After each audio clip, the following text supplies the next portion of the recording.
अध्याय 111 100 पर्वत श्रृंखलाएं। जब ये जियाओ शहर के गेट से बाहर निकलने वाला था ताकि वह फिर से क्लाउड स्मोक वन में जा सके, एक गार्ड आया और उसे रुकने के लिए कहा। ये जियाओ रुका और उस गार्ड की ओर देखा। जब वह पहली बार यहाँ साउथवुड सिटी में आया था तो यह वही पिछला गार्ड था जो उससे लाभ प्राप्त करना चाहता था। आप क्या चाहते हैं? ये जियाओ ने ठंडे स्वर में पूछा। वह बाहर जाने वाला था ताकि वह क्लाउड स्मोक वन में वापस जा सके और उस स्थान की खोज कर सके जहां खजाना पैदा होने वाला था। ये जियाओ मुसीबत खड़ी नहीं करना चाहता था, लेकिन मुसीबत खुद उसके दरवाजे पर दस्तक देने लगी। मुझे आपसे कुछ नहीं चाहिए। बात सिर्फ इतनी है कि इस साउथवुड सिटी के सिटी लॉर्ड आपसे मिलना चाहते हैं। कृपया मेरे साथ आएं और सिटी लॉर्ड से मिलें, उस गार्ड ने कहा। ये जियाओ ने अपनी भौहें सिकोड़ लीं। उसने यहाँ साउथवुड सिटी में कोई अपराध या ऐसी कोई बात नहीं की है जो सिटी लॉर्ड का ध्यान उसकी ओर आकर्षित कर सके। फिर साउथवुड सिटी का सिटी लॉर्ड उससे क्यों मिलना चाहता था? कुछ देर सोचने के बाद अचानक उसे एहसास हुआ कि ये सब स्प्रिट स्टोन के कारण हो रहा है। धिक्कार है। ऐसा लगता है मुझे स्पिरिट स्टोन खर्च करते समय सावधान रहना होगा, अन्यथा ये कई अनावश्यक परेशानियों का कारण बनेगा। ये जियाओ ने मन ही मन शाप दिया, लेकिन ऊपर से वह गार्ड की ओर देखकर मुस्कुराया और कहा, मैं जल्दी में हूं, लेकिन कृपया सिटी लॉर्ड को सूचित करें कि जब मैं दोबारा वापस आऊंगा तो मैं उनसे मुलाकात करूंगा। कोई बहस शुरू नहीं करना चाहता था। उसने चुपके से गार्ड के हाथ में 5 निम्न श्रेणी के स्पिरिट पत्थर रख दिए और जल्दी से शहर छोड़ दिया।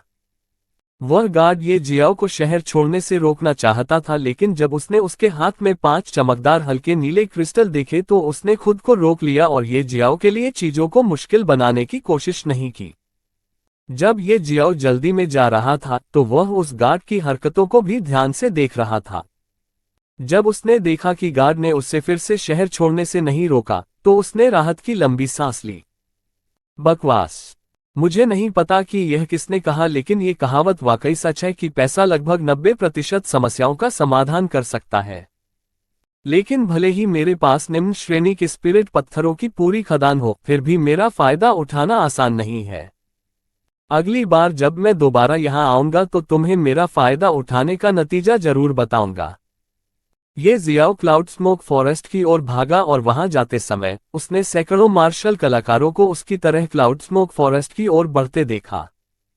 वह रुके नहीं और आगे बढ़ते रहे। गोल्डन फ्रेग्रेंस कंट्री के बारे में जानकारी प्राप्त करने के बाद ये जियाओ को पता था कि क्लाउड स्मोक फॉरेस्ट के रास्ते में उसे द 100 माउंटेन रेंज के नाम से जाना जाने वाला स्थान मिलेगा। 100 माउंटेन रेंज वास्तव में ऊबड़ खाबड़ इलाके वाली एक सतत पर्वत श्रृंखला थी। 100 पर्वत श्रृंखला को 100 पर्वत श्रृंखला के नाम से जाना जाता है, इसलिए नहीं कि यहाँ 100 पर्वत थे। यहाँ केवल 20 पहाड़ थे। जब कोई इनमें से किसी भी पहाड़ की चोटी पर चढ़ता है तो उसे यह भ्रम होता है कि यहाँ सैकड़ों पहाड़ खड़े हैं। प्रत्येक पर्वत के शीर्ष पर ऐसे भ्रम होने के कारण ही इस स्थान को 100 माउंटेन रेंज के नाम से जाना जाता है। इस जगह के बारे में एक किंवदंती है कि हजारों साल पहले यहाँ कोई 100 माउंटेन रेंज नहीं थी। इस स्थान पर इन 20 पर्वतों के स्थान पर एक विशाल नदी हुआ करती थी। एक दिन 2 विशेषज्ञ किसी अज्ञात स्थान से यहाँ आए और लड़ने लगे। किसी प्रकार के खजाने के कारण उन्होंने एक दूसरे के साथ खूनी लड़ाई लड़ी। उस युद्ध का परिणाम अज्ञात था, लेकिन कहा जाता है कि उस खूनी युद्ध के बाद ये 100 माउंटेन रेंज यहाँ प्रकट हुई और पिछली विशाल नदी सिकुड़कर छोटी नदी बन गई। यह नदी बिल्कुल वही नदी है जहाँ ये जियाओ बर्बरिक बुल्स राजा के हमले से घायल होकर गिरे थे। उन 2 अज्ञात विशेषज्ञों के बीच उस लड़ाई के बाद कई लोग इस 100 माउंटेन रेंज की उपस्थिति के कारण की जांच करने के लिए यहाँ आए, लेकिन वे कुछ भी पता लगाने में असफल रहे। उन्हें यहाँ कोई लाश भी नहीं मिली, इसलिए उस लड़ाई का परिणाम अज्ञात है।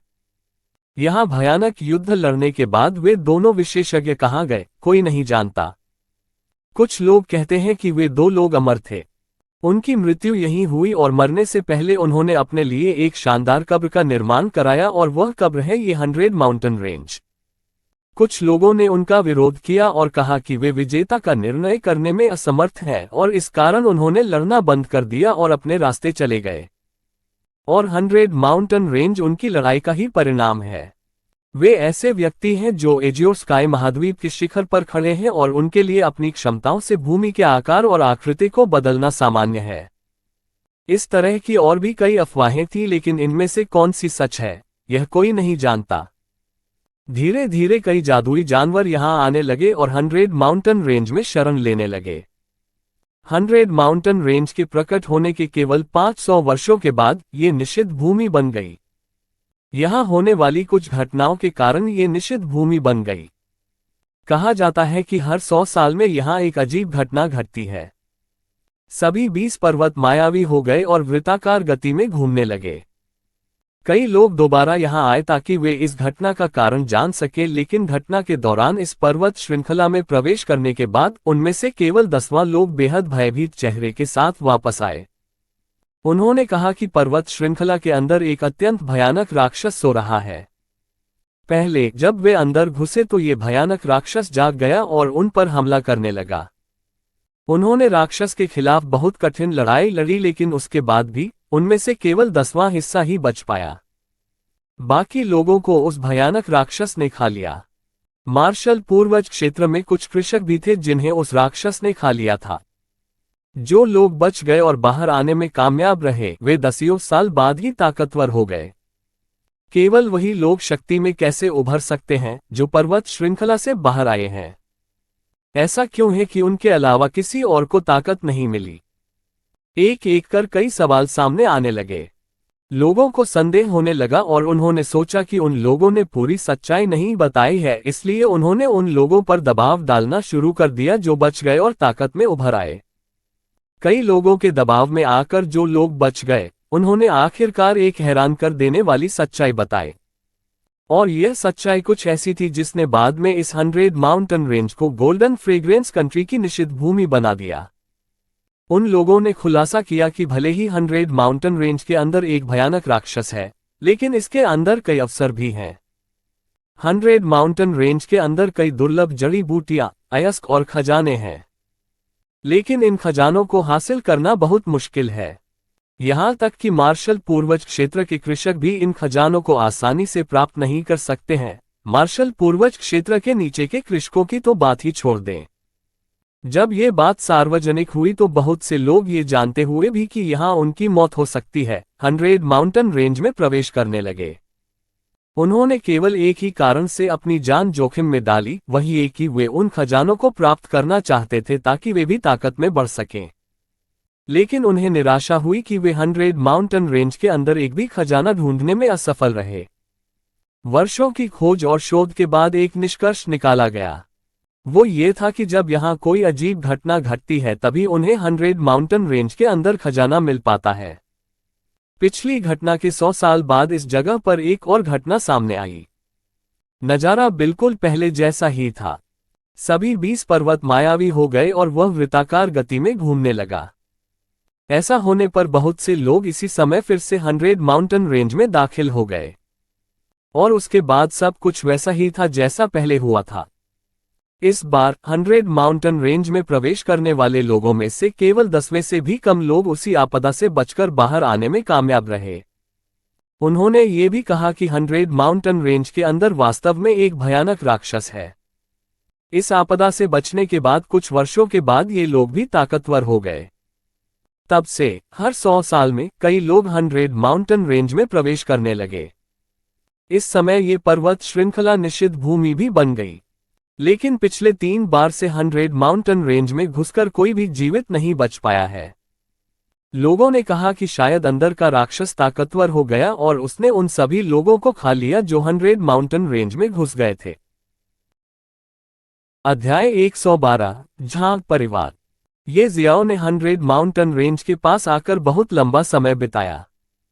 क्लाउड स्मोक 1 यहां से केवल 2 मील दूर था, इसलिए ये जियाओ ने पहले इस 100 माउंटेन रेंज को देखने का फैसला किया और फिर वह क्लाउड स्मोक 1 में जाएगा। ये जियाओ ने 100 माउंटेन रेंज में प्रवेश करने के लिए चलना शुरू किया। ठंडी हवा के झोंके उसके बालों से गुजर रहे थे जिससे उसे बहुत आरामदायक महसूस हो रहा था। बिना रुके आगे बढ़ते हुए उनकी अभिव्यक्ति बेहद शांत थी। जैसे ही वह 100 माउंटेन रेंज की ओर चला, उसने पाया कि आगे की सड़क चौड़ी और चौड़ी हो गई है और धीरे धीरे घना गहरा हरा जंगल दिखाई देने लगा है। भले ही इसे 100 माउंटेन रेंज कहा जाता था और इस 100 माउंटेन रेंज में 20 पर्वत हैं, लेकिन हर पर्वत पर घना जंगल भी है। क्योंकि यहाँ जंगल है तो जानवर भी हैं। लेकिन निस्संदेह ये जंगल क्लाउड स्मोक वन से बहुत छोटे हैं। ये जंगल अत्यंत दूर दूर तक फैला हुआ था और संपूर्ण पर्वत श्रृंखला से घिरा हुआ प्रतीत होता था। इस क्षेत्र की परिधि 10 मील से अधिक थी और ऐसा लगता था कि इसके भीतर कुछ भी खोजना कठिन था। ये जियाओ ने उत्सुकता से 100 माउंटेन रेंज के जंगल में अपना पहला कदम रखा और कदम दर कदम अंदर चलना जारी रखा। पेड़ों की छाया ने आकाश को ढांक लिया और एक दूसरे को ओवरलैप कर दिया, जिससे सूर्य और चंद्रमा का भी चमकना असंभव हो गया। अंदर कदम रखने के कुछ देर बाद ही उसने अपने सामने से कई लोगों के कदमों की आहट सुनी, जिससे उसके कान चौकन्ना हो गए। आज सैकड़ों लोग क्लाउड स्मोक वन में जा रहे थे और यह आश्चर्य की बात नहीं है कि इनमें से कुछ लोग आराम करने या कुछ करने के लिए 100 माउंटेन रेंज में प्रवेश कर गए। बहुत जल्द जैसे ही ये जियाओ आगे बढ़ा, वह कई लोगों की छाया देखने में सक्षम हो गया। उसकी दृष्टि के सामने लोगों का एक समूह दिखाई दिया। वह आगे चलकर रुक गया और एक बड़े और घने पेड़ के पीछे छिप गया। इस पेड़ की जड़ से कुछ छोटी छोटी झाड़ियां जुड़ी हुई थीं जो उसे अपने अस्तित्व को और भी अच्छी तरह छुपाने में मदद करती थीं। उसने अपने हाथ से झाड़ियों को थोड़ा अलग किया और देखा कि लोगों के इस समूह में लगभग 20 से 30 लोग शामिल थे और उनमें से प्रत्येक ने अलग अलग कपड़े पहने थे। वे सभी तलवारों और कृपाणों से भी लैस थे। इस समूह में पुरुष और महिलाएं दोनों थे और उनमें से सबसे कमजोर ओरिजिन कोर दायरे के 7वें चरण का एक मार्शल कलाकार था। उनमें से सबसे मजबूत मध्यम आयु वर्ग के पुरुषों और महिलाओं की एक जोड़ी थी। उनकी खेती कुछ ऐसी थी जिसे ये जियाओ देख नहीं पा रहा था। लोगों का ये समूह आपस में कुछ बात कर रहा था। ये जियाओ ने सोचा कि किसी और की बातचीत पर जासूसी करना अच्छी बात नहीं है। ये जियाओ ने 100 माउंटेन रेंज में गहराई तक प्रवेश करने और कुछ जादुई जानवर का शिकार करने और अपनी ताकत बढ़ाने के लिए एक चक्कर लगाने के बारे में सोचा। 1-2 स्टेज बढ़ने के बाद ही वह क्लाउड स्मोक फॉरेस्ट में जाएगा, क्योंकि इस समय वहां बहुत खतरा है। आखिरकार बहुत से लोग क्लाउड स्मोक फॉरेस्ट के अंदर जा रहे हैं ताकि वे उस खजाने को खोज सके और प्राप्त कर सके जो पैदा होने वाला है। इनमें से अधिकांश लोग उससे कहीं अधिक ताकतवर हैं। ये सभी लोग एक दूसरे के विरोधी हैं और वे निश्चित रूप से एक दूसरे को मार डालेंगे ताकि खजाना प्राप्त करने के लिए उनके पास अधिक अवसर हो।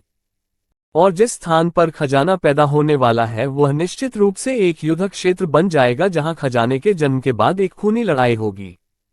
इस वजह से इस समय ये जियाओ अपनी ताकत बढ़ाने के अलावा और कुछ नहीं चाहता था, ताकि उसके लिए खजाना प्राप्त करने और दूसरों के साथ लड़ाई करने की अधिक संभावना हो। लगभग 1 महीना होने जा रहा है जब वह शाही शहर छोड़कर अपनी ताकत बढ़ाने के लिए क्लाउड स्मोक जंगल के अंदर गया था। उनकी ताकत में काफी वृद्धि हुई, लेकिन उनके मास्टर ग्रैंड मास्टर वांग ने उन्हें जो लक्ष्य दिया वह 4 महीने के भीतर कम से कम peak origin core realm martial artist बनना था। वह अभी भी इस लक्ष्य तक पहुंचने से काफी दूर थे। वह अभी भी मूल कोर दायरे मार्शल कलाकार का केवल दूसरा चरण था। बेहोशी की हालत में उनका काफी समय बर्बाद हो गया। जैसे ही ये जियाओ चुपचाप इस जगह को छोड़कर 100 माउंटेन रेंज के अंदर गहराई तक चलने के लिए चक्कर लगाने वाला था, उसने इन लोगों की बातचीत से कुछ सुना जिसने उसे रुकने के लिए मजबूर कर दिया ताकि वह उनकी बातचीत को और अधिक सुन सके। ये जियाओ रुका और खरगोश की तरह अपने कान चुभाने लगा।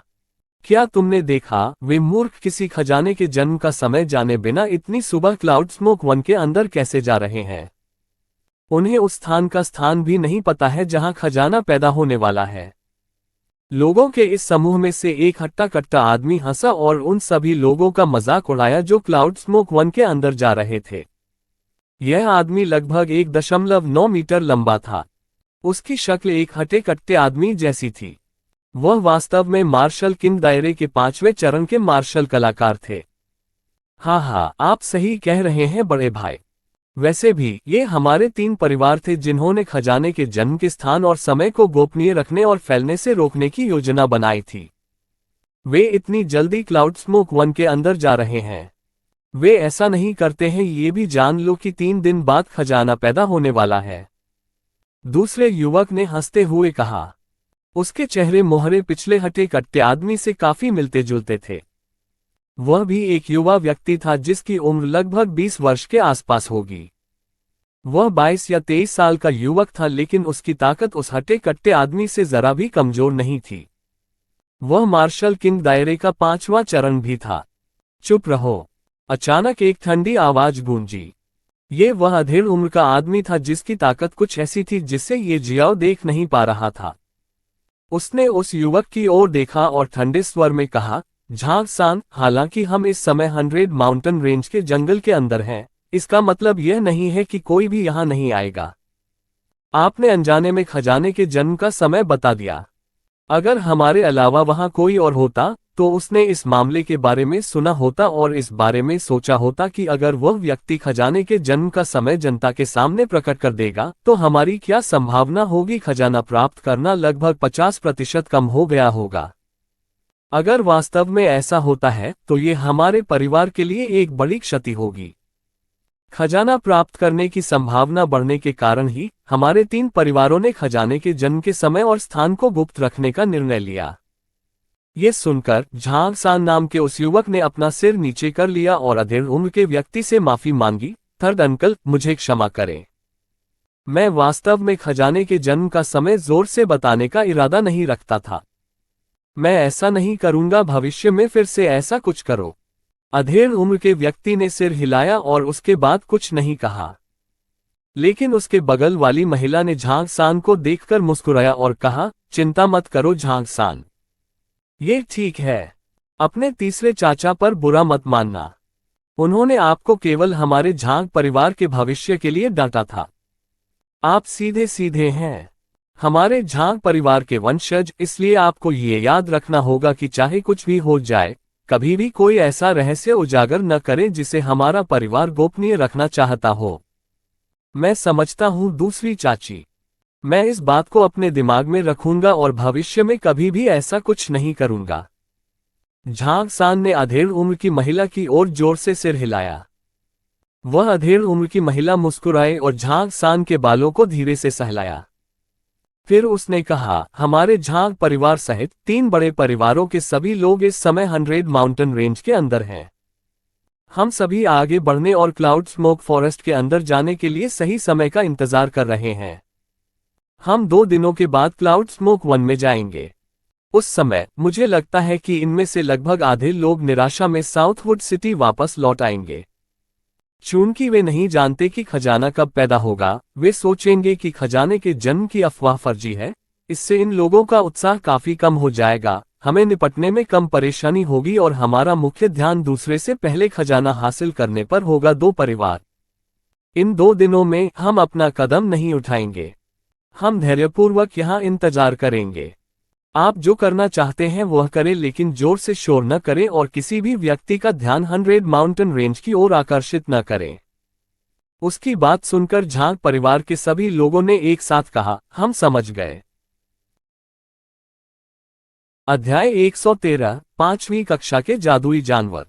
अधेड़ उम्र के पुरुष और महिला ने जो कहा उसे सुनकर झांग परिवार के सभी लोग और अधिक सतर्क हो गए। वे सभी खजाने के जन्म के समय या स्थान का खुलासा करने के परिणामों को समझते थे। इन लोगों की प्रतिक्रिया देखकर अधेड़ उम्र के पुरुष और महिला ने एक दूसरे की ओर देखा और चेहरे पर संतुष्ट मुस्कान के साथ अपना सिर हिलाया। उन्होंने कभी नहीं सोचा था कि वे जिस बारे में बात कर रहे थे वह ये जियाओ ने पहले ही सुन लिया था। जब उसने ये बातें सुनी तो उसे बड़ा सदमा लगा। उसने कभी नहीं सोचा था कि ये बड़े घराने इतने धूर्त होंगे। 3 बड़े परिवारों के सदस्य इस 100 माउंटेन रेंज के अंदर 2 और दिनों के लिए रह रहे हैं।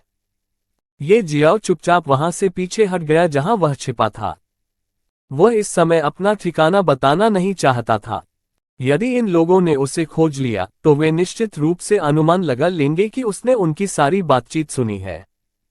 वे उसका पता लगाने के बाद उसे मारने की पूरी कोशिश करेंगे।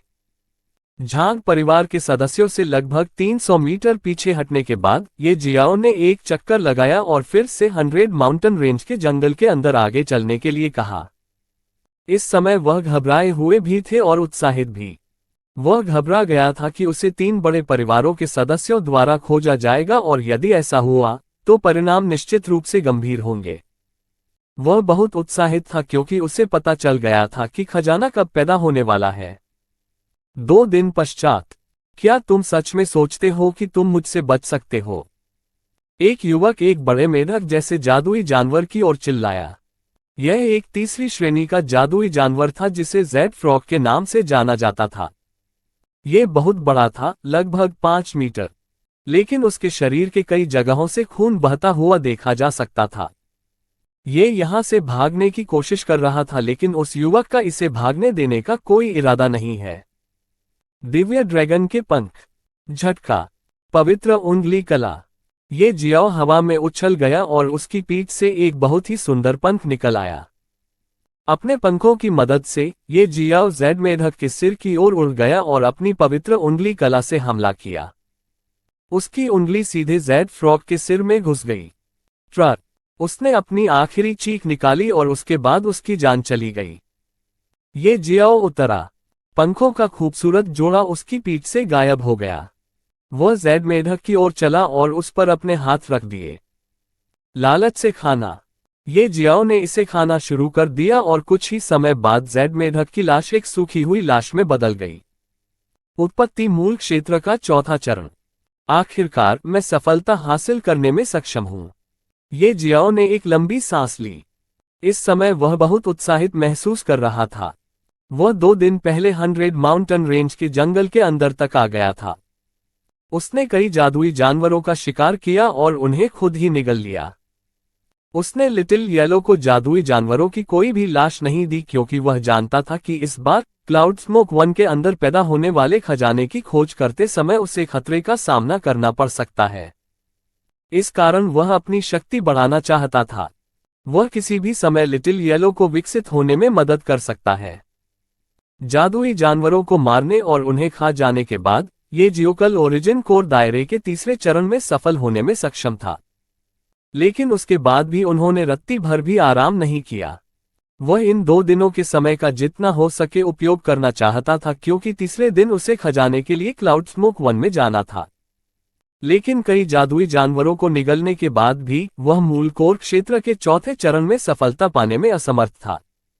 वह तीसरे चरण के चरम पर फंस गया था लेकिन फिर भी उसने हत्या करना और खाना बंद नहीं किया और आखिरकार जब दूसरे दिन के अंत में वह सफलता हासिल करने में सक्षम हो गया और ओरिजिन कोर के चौथे चरण में एक मार्शल आर्टिस्ट बन गया। क्षेत्र। इन 2 दिनों के दौरान वह लगभग 33 चरण के जादुई जानवरों से टकराया, लेकिन ये जियाओ ने उन सभी को आसानी से संभाल लिया। ये 100 माउंटेन रेंज को छोड़ने और क्लाउड स्मोक फॉरेस्ट में जाने का समय है। ये जियाओ बुदबुदाया लेकिन जैसे ही वह वापस चलना चाहता था उसने अपनी बाईं दिशा से आवाजें सुनी। Boom boom. ये जियाओ ने आगे देखा और महसूस किया कि पेड़ों का एक बड़ा क्षेत्र हिंसक रूप से हिल रहा था। जमीन भी हिल रही थी और रह रहकर पेड़ टूटकर गिर रहे थे। ऐसा लग रहा था मानो कोई बहुत बड़ी लड़ाई लड़ी जा रही हो। चाहे यह आशीर्वाद हो या अभिशाप, ये जियाओ ने इस पर गौर करने का फैसला किया। उत्सुकतावश ये जियाओ ने अपने कदम धीमे कर दिए और कदम दर कदम आगे बढ़ता गया। लगभग कई दर्जन मीटर आगे बढ़ने के बाद उसकी तेज नजरों ने अंततः उसके सामने एक विशाल जादुई जानवर की झलक देखी। यह एक विशालकाय वानर था। विशाल वानर का शरीर सफेद और पीले फर के मिश्रण से ढका हुआ था। यह लगभग 10 मीटर फीट ऊंचा था। जब यह जमीन पर हल्का कदम रखता था तो यह पूरे क्षेत्र को कांप सकता था। उसका मुंह पूरा खुला हुआ था और देखा जा सकता था कि उसके ऊपरी और निचले दांत कितने तेज थे। इसकी सुनहरी आंखों से अत्यंत निर्मम आभा निकल रही थी जिससे लोगों को अंदर तक भय महसूस हो रहा था। जहां तक उसके प्रतिद्वंद्वी की बात है जो उसका सामना कर रहा था, वह वास्तव में एक विशाल जादुई जानवर था जिसे पर्पल फ्लेम लान के नाम से जाना जाता था।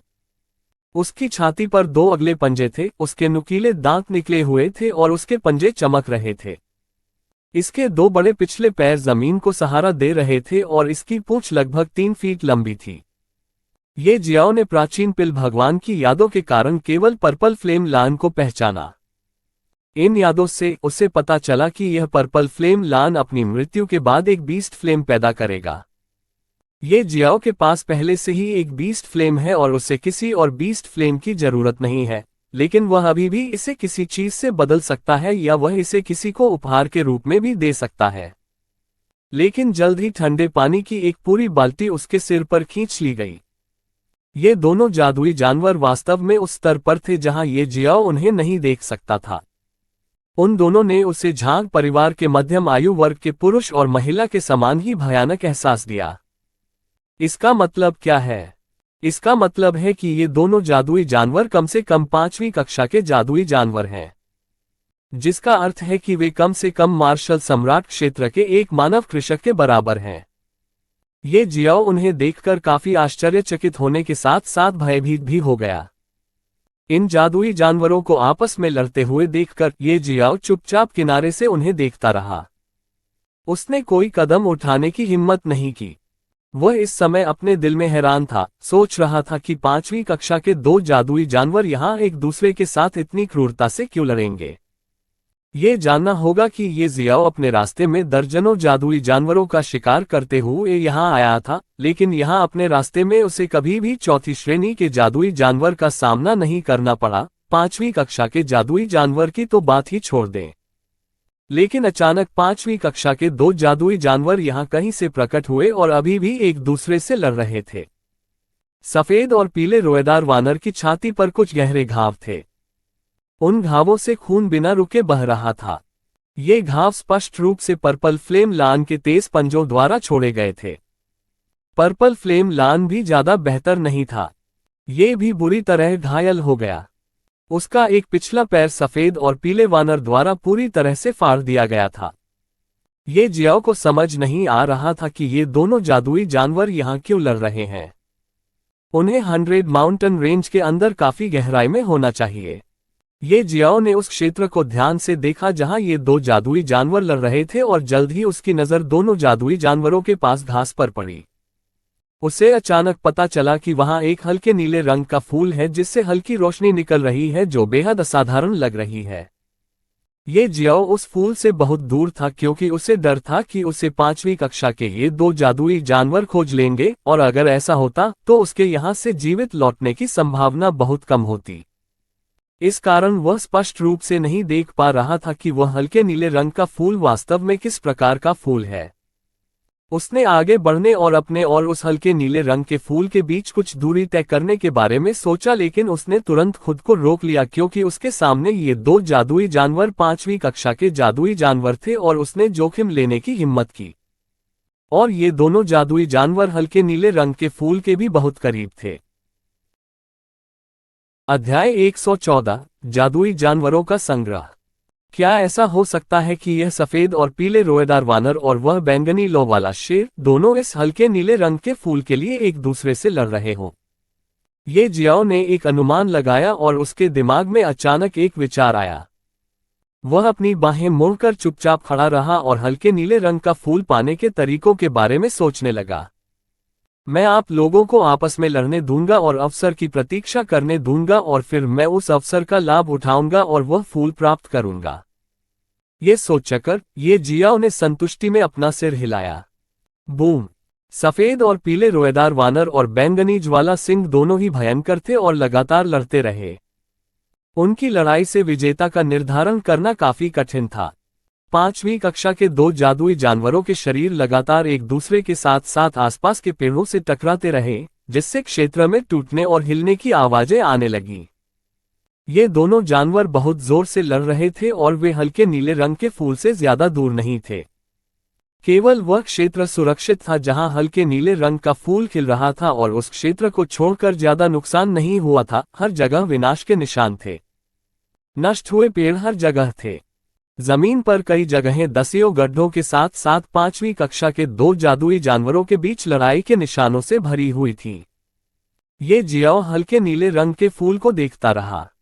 समय समय पर वह सफेद और पीले रोएंदार वानर और पर्पल फ्लेम लान की लड़ाई को देखना भी सुनिश्चित करते थे। अचानक दोनों जादुई जानवरों ने लड़ना बंद कर दिया और हल्के नीले रंग के फूल की ओर देखने लगे। ये वास्तव में दो जादुई जानवरों के लिए अजीब था जो एक दूसरे से ऐसे लड़ रहे थे जैसे कि वे कई पीढ़ियों के दुश्मन हो, लेकिन अचानक बिना किसी कारण के उन्होंने लड़ना बंद कर दिया। उनके अजीब व्यवहार को देखते हुए ये जियाओ ने भी हल्के नीले रंग के फूल को संदेह से देखा। इस बार उन्होंने देखा कि हल्के नीले रंग के फूल में कुछ बदलाव होने लगे थे। 100 माउंटेन रेंज के पूरे जंगल में अचानक एक बहुत ही अलग तरह की सुगंध फैलने लगी। गर्जन, गर्जन, गर्जन। अचानक कई जानवरों की दहाड़ सुनाई दी। अनगिनत जानवरों की दहाड़ें सुनकर ये जियाओ हैरान रह गया। धरूम, धूम, ध्रूम। उसके पैरों तले की जमीन हिलने लगी।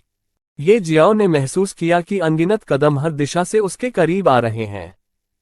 वह भयभीत महसूस कर रहा था और तुरंत स्वर्गीय मोती में प्रवेश करना चाहता था, लेकिन उसे आश्चर्य हुआ, वह इस समय स्वर्गीय मोती में प्रवेश करने में असमर्थ था। अरे, क्या हो रहा है? मैं स्वर्गीय मोती की दुनिया में प्रवेश क्यों नहीं कर सकता? ये जियाओ आश्चर्यचकित था, लेकिन जल्द ही उसका आश्चर्य गायब हो गया और उसकी जगह चिंता ने ले ली। वह बहुत चिंतित हो गया क्योंकि उसे लगा कि सैकड़ों जानवर करीब और करीब आ रहे हैं। उसने स्वर्गीय मोती में प्रवेश करने की दसियों बार कोशिश की, लेकिन हर बार वह प्रवेश करने में असफल रहा। उसे ऐसा महसूस हुआ मानो कोई प्रकार की शक्ति उसे स्वर्गीय मोती की दुनिया में प्रवेश करने से रोक रही है। वह उसके अंदर सब कुछ महसूस कर सकता था, लेकिन अंदर जाने में असमर्थ था। अचानक उसके हृदय में एक अजीब प्रकार की अनुभूति हुई। ऐसा लग रहा था मानो उसके दिल में कुछ घूम रहा हो। स्वर्गीय मोती। ये जियाओ की आंखें बड़ी हो गईं और फिर उसने स्वर्गीय मोती के घूमने को महसूस करते हुए भौहें चढ़ा लीं। ये पहली बार था जब स्वर्गीय मोती के उसके हृदय में प्रवेश करने के क्षण से ऐसा कुछ घटित हुआ।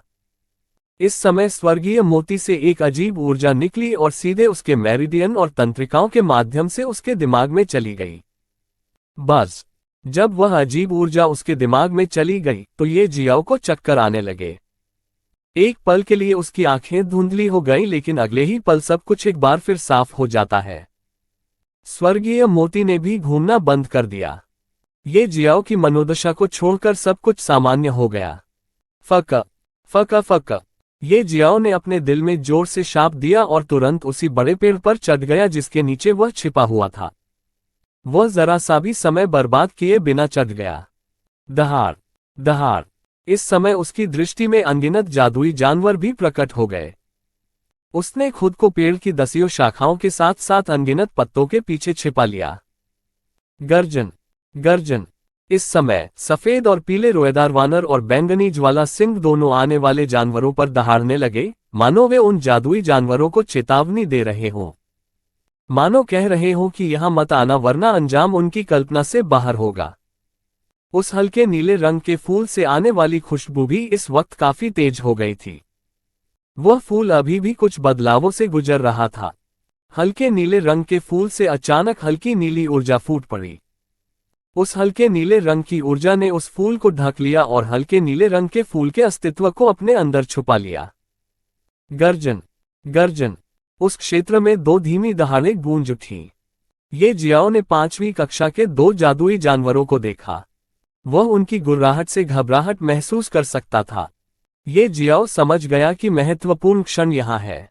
वह नहीं जानता था कि वह हल्के नीले रंग का फूल क्या था या वर्तमान में उस फूल के साथ क्या हो रहा है, लेकिन वह एक बात जानता था और वह ये कि यह निश्चित रूप से एक बहुत ही दुर्लभ और उच्च श्रेणी की औषधीय जड़ी बूटी है। अन्यथा इसने इन अनगिनत जानवरों का ध्यान आकर्षित नहीं किया होता और इससे भी अधिक पर्पल फ्लेम लान और सफेद और पीले रोएदार वानर जैसे 5वीं कक्षा के दो जादुई जानवरों का ध्यान आकर्षित नहीं किया होता। अधिक से अधिक जादुई जानवरों को आते देखकर ये जियाओ को डर लग रहा था। हल्के नीले रंग का फूल प्राप्त करने का विचार उसके मन से बहुत पहले गायब हो गया था। वह बहुत घबराया हुआ था। इस समय उसे यहां से चले जाने के सिवा और कुछ न चाहिए था, लेकिन यह स्पष्ट रूप से असंभव था क्योंकि वह अनगिनत जादुई जानवरों से घिरा हुआ था। वह अपनी उड़ने की क्षमता का उपयोग भी नहीं कर सकता जो स्वर्ग भक्षण दिव्य ड्रैगन द्वारा प्राप्त की गई थी, क्योंकि उसके ऊपर हवा में अनगिनत उड़ने वाले प्रकार के जादुई जानवर उड़ रहे थे और स्वर्गीय मोती की दुनिया में प्रवेश करना भी अब विकल्प से बाहर हो गया था। पहले जब वह अजीब ऊर्जा स्वर्गीय मोती से बाहर आने के बाद उसके दिमाग में गई, तो उसने ये जियो को जवाब दिया कि वह स्वर्गीय मोती के अंदर क्यों नहीं जा सकता। ऐसा लगा जैसे बहुत सारी जानकारी अचानक उसके दिमाग में आ गई हो। वह प्रवेश करने में असमर्थ था और ऐसा इसलिए था क्योंकि स्वर्गीय मोती ने उसे इसके अंदर जाने से रोक दिया था। हर बार ये जियाओ को किसी खतरे का सामना करना पड़ता था, सबसे पहला काम जो उसने किया वह हेवनली पल में प्रवेश करना था ताकि वह खतरे से सुरक्षित रह सके। उसमें खतरे का सामना करने का साहस नहीं था, इस वजह से उन्हें हेवनली पल के अंदर जाने पर प्रतिबंध लगा दिया गया था। वह इसके अंदर चीजें जमा कर सकता है, रखी हुई चीजें वापस पा सकता है, लेकिन खुद इसके अंदर नहीं जा सकता। प्रतिबंध की अवधि भी उसे उसी ऊर्जा द्वारा दी गई थी। ये जियो को 1 महीने के लिए हेवनली पल में प्रवेश करने से प्रतिबंधित कर दिया गया था। स्वर्गीय मोती से निकली अजीब ऊर्जा से प्राप्त जानकारी को पचाने के बाद ये जियो ने शाप दिया और पेड़ पर चढ़ गया। अब जब उसे लगा कि वह कुछ समय के लिए सुरक्षित है तो उसने राहत की सांस ली, लेकिन वह अभी भी घबराया हुआ था और थोड़ा डरा हुआ था। उसके चारों ओर का क्षेत्र अब हजारों जादुई जानवरों से भर गया था और इन जादुई जानवरों में से किसी के द्वारा खोजे बिना उसके लिए यहां से भागना असंभव था। इसलिए वह पेड़ पर अनगिनत पत्तों के पीछे छिपकर बैठा रहा। तो स्वर्गीय मोती की अपनी चेतना है, ये जियो ने फिर से आह भरी। उसने कभी नहीं सोचा था कि स्वर्ग को चुनौती देने वाला जो खजाना उसने प्राप्त किया है उसकी वास्तव में अपनी चेतना है। पिछले कुछ हफ्तों में ये जियाओ वास्तव में स्वर्गीय मोती पर बहुत अधिक निर्भर था। जब भी उसे लगता कि वह आने वाले खतरे का सामना नहीं कर सकता तो वह स्वर्गीय मोती के अंदर छिप जाता था।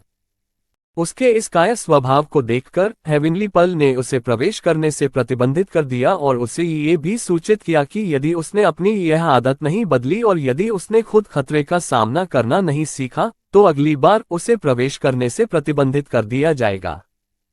पूरे 1 वर्ष के लिए स्वर्गीय मोती में ये जियाओ ने चारों ओर देखा और जादुई जानवरों के ढेर को देखने के बाद उसने फिर से स्वर्गीय मोती को कोसा, लेकिन वह ये भी समझ गया कि उसके अपने काया स्वभाव के कारण उसके प्रवेश पर प्रतिबंध लगा दिया गया था। यह एक जानवर के ज्वार जैसा दिखता है। ये जियाओ ने अपने चारों ओर हजारों जादुई जानवरों को देखकर फिर से आह भरी। यहाँ हजारों जादुई जानवर थे, लेकिन ये जानवर अभी भी हल्के नीले रंग के फूल के पास जाने की हिम्मत नहीं कर रहे थे जो अब हल्के नीले रंग की ऊर्जा के अंदर छिपा हुआ था। इससे ये भी साबित हुआ कि ये जादुई जानवर सफेद और पीले बालों वाले वानर और बैंगनी लो शेर से कितना डरते थे। अध्याय 115 3 बड़े परिवार। एक अगरबत्ती को जलने में जितना समय लगता है। 100 माउंटेन रेंज के जंगल के एक निश्चित हिस्से में लोगों का एक समूह आपस में बातें कर रहा था, हंस रहा था, खा रहा था। अचानक उन्हें एक बहुत ही अजीब लेकिन बेहद आकर्षक खुशबू महसूस हुई। ये खुशबू, क्या इस जंगल के अंदर कोई दुर्लभ औषधीय जड़ी बूटी उग रही है? एक अधेड़ उम्र की महिला ने नाक सिकोड़कर कहा। उसके बगल में एक अधेड़ उम्र का आदमी था। उसने भी सुगंध सूंघी और अचानक खड़ा हो गया और बोला, भाइयों और बहनों, ऐसा लगता है कि 100 माउंटेन रेंज के अंदर कहीं एक दुर्लभ औषधीय जड़ी बूटी पक रही है। अगर हम इस औषधीय जड़ी बूटी को प्राप्त कर सकते हैं तो हमारे झांग परिवार की ताकत निश्चित रूप से बढ़ेगी। उद्धरण चिन्ह। तीसरे चाचा, चलो चलते हैं और इस औषधीय जड़ी बूटी की खोज करते हैं। ये खुशबू बहुत ही मनमोहक है और देखने से यह खुशबू 100 माउंटेन रेंज के पूरे जंगल में फैल रही है। माँ परिवार और वांग परिवार के वे सदस्य भी यहाँ हैं। हमें अब और देर नहीं करनी चाहिए और इस औषधीय जड़ी बूटी की खोज करनी चाहिए। ये झांग सांग ही थे जिन्होंने ये कहा था। झांग परिवार के सभी सदस्यों ने सिर हिलाया और अधेड़ उम्र के पुरुष और महिला की ओर देखा। अधेड़ उम्र की महिला, जो झांग सैन की दूसरी चाची भी थी, ने अपना सिर हिलाया और कहा, चलो चलें। दहाड़ दहाड़। ठीक इसी समय पूरे जंगल में अनगिनत जादुई जानवरों की दहाड़ें गूंज उठी। क्या हो रहा है? झांग सान ने थोड़ा कांपते हुए कहा। झांग परिवार के सभी सदस्य एक पल के लिए स्तब्ध रह गए। वाह वाह! अचानक उन्होंने दसियों जादुई जानवरों के कदमों की आहट सुनी जो उनकी ओर आ रहे थे। मध्यम आयु वर्ग के पुरुष और महिला सहित झांग परिवार के सभी सदस्य खड़े हो गए और अपने हथियार लहराए। वे आने वाले जादुई जानवरों से लड़ने के लिए तैयार थे। आवाज नजदीक आती गई और तेज भी होती गई। अचानक झांग परिवार के सदस्यों ने 100 माउंटेन रेंज के जंगल के भीतर और बाहरी इलाके से विभिन्न प्रकार के दसियों जादुई जानवरों को अपनी ओर आते देखा। आप सभी लड़ने के लिए तैयार रहें, अधेड़ उम्र के आदमी ने जोर से कहा। जादुई जानवर पहले से ही झांग परिवार के सदस्यों के सामने थे। आक्रमण करना। हाँ, अधेड़ उम्र का आदमी जोर से चिल्लाया और हाथ में तलवार लेकर जादुई जानवरों में से एक की ओर दौड़ा। झांग परिवार के सभी सदस्य भी जादुई जानवरों की ओर भागे। क्या इससे पहले कि ये लोग जादुई जानवरों पर हमला कर पाते, उन्होंने देखा कि जादुई जानवर उन्हें अनदेखा कर रहे हैं। वह जादुई जानवर जो अन्य जादुई जानवरों के सामने था, हवा में ऊंची छलांग लगाकर झांग परिवार के सदस्यों से 10 मीटर दूर जमीन पर उतर आया। वह फिर भी नहीं रुका और जंगल के अंदर तक दौड़ता रहा और जल्द ही झांग परिवार के सदस्यों की नजरों से ओझल हो गया। ये देखकर वे सभी अपनी जगह पर रुक गए और उन जादुई जानवरों पर हमला नहीं किया जो उनकी ओर आ रहे थे। वे हैरान थे और समझ नहीं पा रहे थे कि क्या हो रहा है। ये मामला यहीं खत्म नहीं हुआ। अन्य सभी जादुई जानवर जो उनकी ओर आ रहे थे, उन्होंने झांग परिवार के सदस्यों को नजरअंदाज कर दिया और सीधे जंगल के अंदर चले गए। क्या हो रहा है? झांग सैन ने धीमी आवाज में बुदबुदाया, लेकिन ये झांग परिवार के सदस्यों द्वारा सुनने के लिए पर्याप्त था। अधेड़ उम्र की महिला ने कुछ देर सोचा और अचानक, जैसे कुछ सोच रही हो, उसने कहा, मुझे लगता है कि ये जादुई जानवर भी उस औषधीय जड़ी बूटी के लिए जंगल के अंदर जा रहे हैं। जादुई जानवरों की इंद्रियां पहले से ही हम इंसानों की तुलना में बहुत अधिक हैं। जो औषधीय जड़ी बूटी परिपक्व होने वाली है, उसकी सुगंध सूंघने के बाद वे उसके पीछे कैसे नहीं जा सकते। आप सही कह रहे हैं। चलो जल्दी करें और चलें। हमें और तेज होने की जरूरत है। हमें न केवल इन जादुई जानवरों से पहले वह औषधीय जड़ी बूटी प्राप्त करनी है, बल्कि हमें इसे अन्य 2 परिवारों से पहले भी प्राप्त करना है। अधेड़ उम्र के व्यक्ति ने उत्सुकता से कहा और जादुई जानवरों का पीछा किया। झांग परिवार के सभी सदस्यों ने भी उसका पीछा किया और जल्द ही वे वहां से गायब हो गए जहां वे पहले थे। जहां झांग परिवार था, वहां से ठीक 1000 मीटर की दूरी पर पुरुषों और महिलाओं का एक और समूह था। इसी समय उन्हें हल्के नीले रंग के फूल की सुगंध भी महसूस हुई। एक अधेड़ उम्र का आदमी जो गंजा भी था, उसने अपनी नाक घुमाकर फूल की खुशबू को 2-3 बार सूंघा और उत्साहित चेहरे से कहा, सुनो तुम सब, ये खुशबू एक खास औषधीय जड़ी बूटी से आ रही है जो बहुत ही स्वादिष्ट है, दुर्लभ। आइए हम सब चलें और इस औषधीय जड़ी बूटी को हासिल करें। अन्य 2 परिवार भी संभवतः वहां जा रहे हैं। हम तीनों परिवारों के बीच निश्चित रूप से तीव्र प्रतिस्पर्धा होगी। तो मैं यहां घोषणा करता हूं कि जो कोई भी उस औषधीय जड़ी बूटी को प्राप्त कर सकता है, उसे 30 निम्न श्रेणी के स्पिरिट स्टोन से पुरस्कृत किया जाएगा। वे अपने पुरस्कारों को हमारे मां परिवार के खजाने से प्राप्त कर सकते हैं। दूसरे बुजुर्ग, हम अपना सर्वश्रेष्ठ करेंगे। चलो भाइयों। लगभग 1.9 मीटर लंबे एक युवक ने जोर से कहा। चल दर। हाँ चलो चलें और इस औषधीय जड़ी बूटी को प्राप्त करें। अचानक मां परिवार के सदस्यों के दिलों में मानो एक तरह की आग जल उठी। वे उत्तेजित मुख से चिल्लाने लगे। ये देखकर मां परिवार के दूसरे बुजुर्ग ने संतुष्टि में सिर हिलाया। उसके शरीर से निकलने वाली आभा झांग परिवार के मध्यम आयु वर्ग के व्यक्ति के समान थी। इसका मतलब क्या है?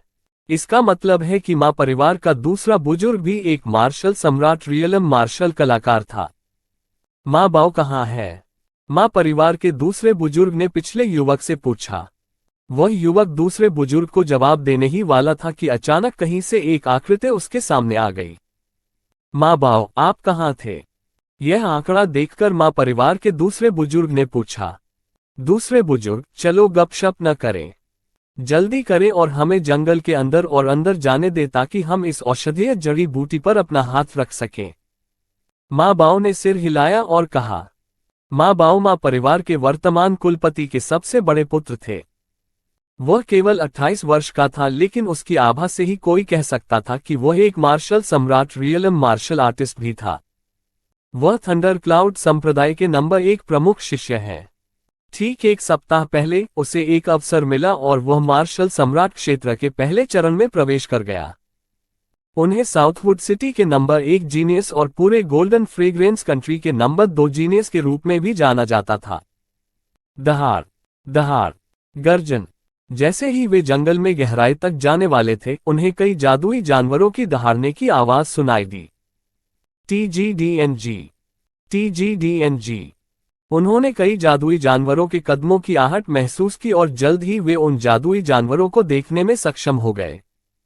वहां दसियों जादुई जानवर थे और उनमें से हर एक उनकी ओर आ रहा था। झांग परिवार के सदस्यों की तरह उन्होंने भी इन जादुई जानवरों से लड़ने के लिए तैयार होकर अपने हथियार लहराए। लेकिन जल्द ही उनके मुंह खुले के खुले रह गए जब उन्होंने देखा कि ये जादुई जानवर उन्हें अनदेखा कर रहे हैं और सीधे जंगल के अंदर जा रहे हैं। माँ बाव तुरंत समझ गए कि क्या हो रहा है। उन्होंने कहा, ये जादुई जानवर औषधीय जड़ी बूटियों के लिए जंगल के अंदर भी जा रहे हैं। आइए अब और समय बर्बाद न करें। ये कहते हुए माँ बाव, माँ परिवार के दूसरे बुजुर्ग के साथ साथ माँ परिवार के अन्य सदस्यों के साथ जादुई जानवरों का पीछा करते हुए 100 माउंटेन रेंज के जंगल के अंदर गायब हो गए। परिवार के अन्य 2 सदस्यों की तरह 100 माउंटेन रेंज के जंगल के एक निश्चित हिस्से में लोगों का एक और समूह था। ये वांग परिवार के सदस्य थे। वांग परिवार भी साउथवुड सिटी के 3 बड़े परिवारों में से एक था। लोगों के इस समूह में 2 मार्शल सम्राट दायरे के मार्शल कलाकार भी थे। एक लगभग 50 या 55 साल का बूढ़ा आदमी था और दूसरा अधेड़ उम्र का आदमी था। बूढ़ा व्यक्ति वांग परिवार का पहला बुजुर्ग था और मध्यम आयु वर्ग का व्यक्ति वांग परिवार के वर्तमान मुखिया का छोटा भाई था।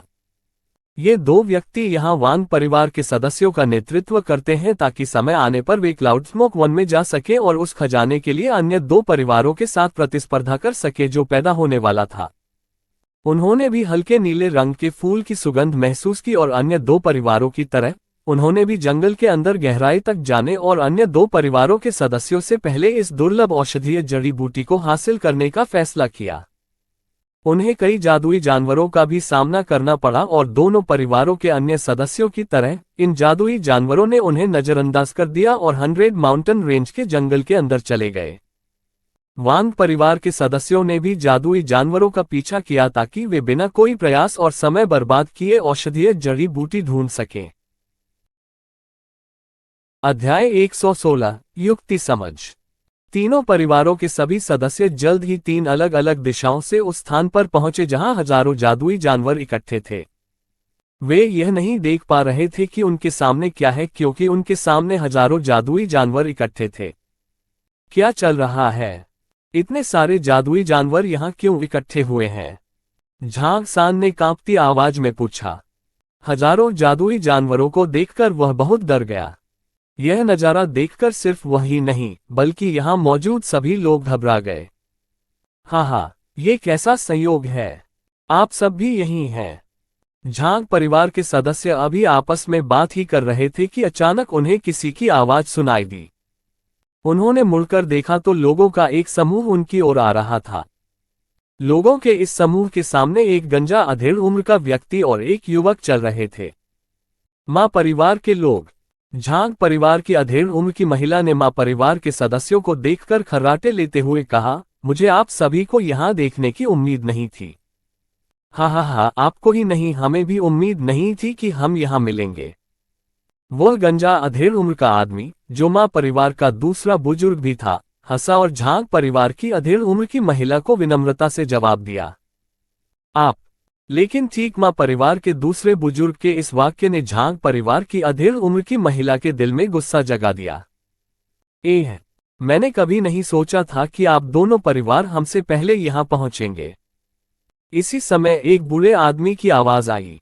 झांग परिवार और माँ परिवार के सदस्य पीछे मुड़े और एक बूढ़े व्यक्ति को देखा जो लोगों के एक समूह को उनकी ओर ले जा रहा था। वांग परिवार। झांग परिवार के मध्यम आयु वर्ग के व्यक्ति और माँ परिवार के दूसरे बुजुर्ग दोनों ने एक ही समय में बात की। टस्क प्रथम बुजुर्ग, मुझे उम्मीद नहीं थी कि वांग परिवार अपने पहले बुजुर्ग को उस खजाने को प्राप्त करने के लिए भेजेगा जो क्लाउड स्मोक 1 में पैदा होने वाला है। माँ परिवार के दूसरे बुजुर्ग ने उस बूढ़े व्यक्ति को ताना मारा जो वान परिवार का पहला बुजुर्ग भी था। माँ परिवार के दूसरे बुजुर्ग की मजाकिया आवाज सुनकर वान परिवार के वर्तमान मुखिया का छोटा भाई क्रोधित हो गया। वह कुछ कहने ही वाला था कि उसने देखा कि पहले बुजुर्ग ने उसे रोकने के लिए हाथ उठाया। उसने माँ परिवार के दूसरे बुजुर्ग पर छींटाकशी की लेकिन कुछ नहीं कहा और चुप रहा। पहले जब माँ परिवार यहाँ आया था तो उसे एक ऐसी आभा महसूस हुई जो इस स्थान से आने वाले मार्शल सम्राट दायरे के मार्शल कलाकार की थी, इसलिए वह माँ परिवार के सदस्यों के साथ यहाँ आया। जब वह यहाँ पहुंचे तो उन्होंने झांग परिवार के सदस्यों को देखा। इसी तरह वांग परिवार के पहले बुजुर्ग को भी यहाँ से आने वाले 4 मार्शल सम्राट रियलम मार्शल कलाकारों की आभा महसूस हुई, इसलिए वह भी वांग परिवार के सदस्यों के साथ यहाँ आए और झांग और माँ परिवार के सदस्यों को देखा। अब इस स्थान पर तीनों बड़े घरानों के लोग एकत्र हो गए थे। यहाँ बिल्कुल 6 martial emperor realm martial artist और कई मार्शल किंग रियलम और origin core realm martial artist मौजूद थे। इस वजह से कमजोर जादुई जानवर जो उनके पास इकट्ठे हुए थे दूर जाने लगे। इतने सारे जादुई जानवर यहाँ क्यों इकट्ठे हुए हैं? वांग परिवार के पहले बुजुर्ग ने माँ परिवार के दूसरे बुजुर्ग की मजाकिया आवाज को नजरअंदाज करने के बाद ये सवाल पूछा। मुझे नहीं पता। जब हम यहाँ आए तो ये जादुई जानवर पहले से ही यहाँ एकत्र थे। ये झांग परिवार की मध्यम आयु वर्ग की महिला थी जिसने सम्मानपूर्वक उत्तर दिया। साउथवुड सिटी के 3 बड़े परिवारों में आपस में विवाद है। वे गुप्त रूप से एक दूसरे से लड़ते और मारते हैं।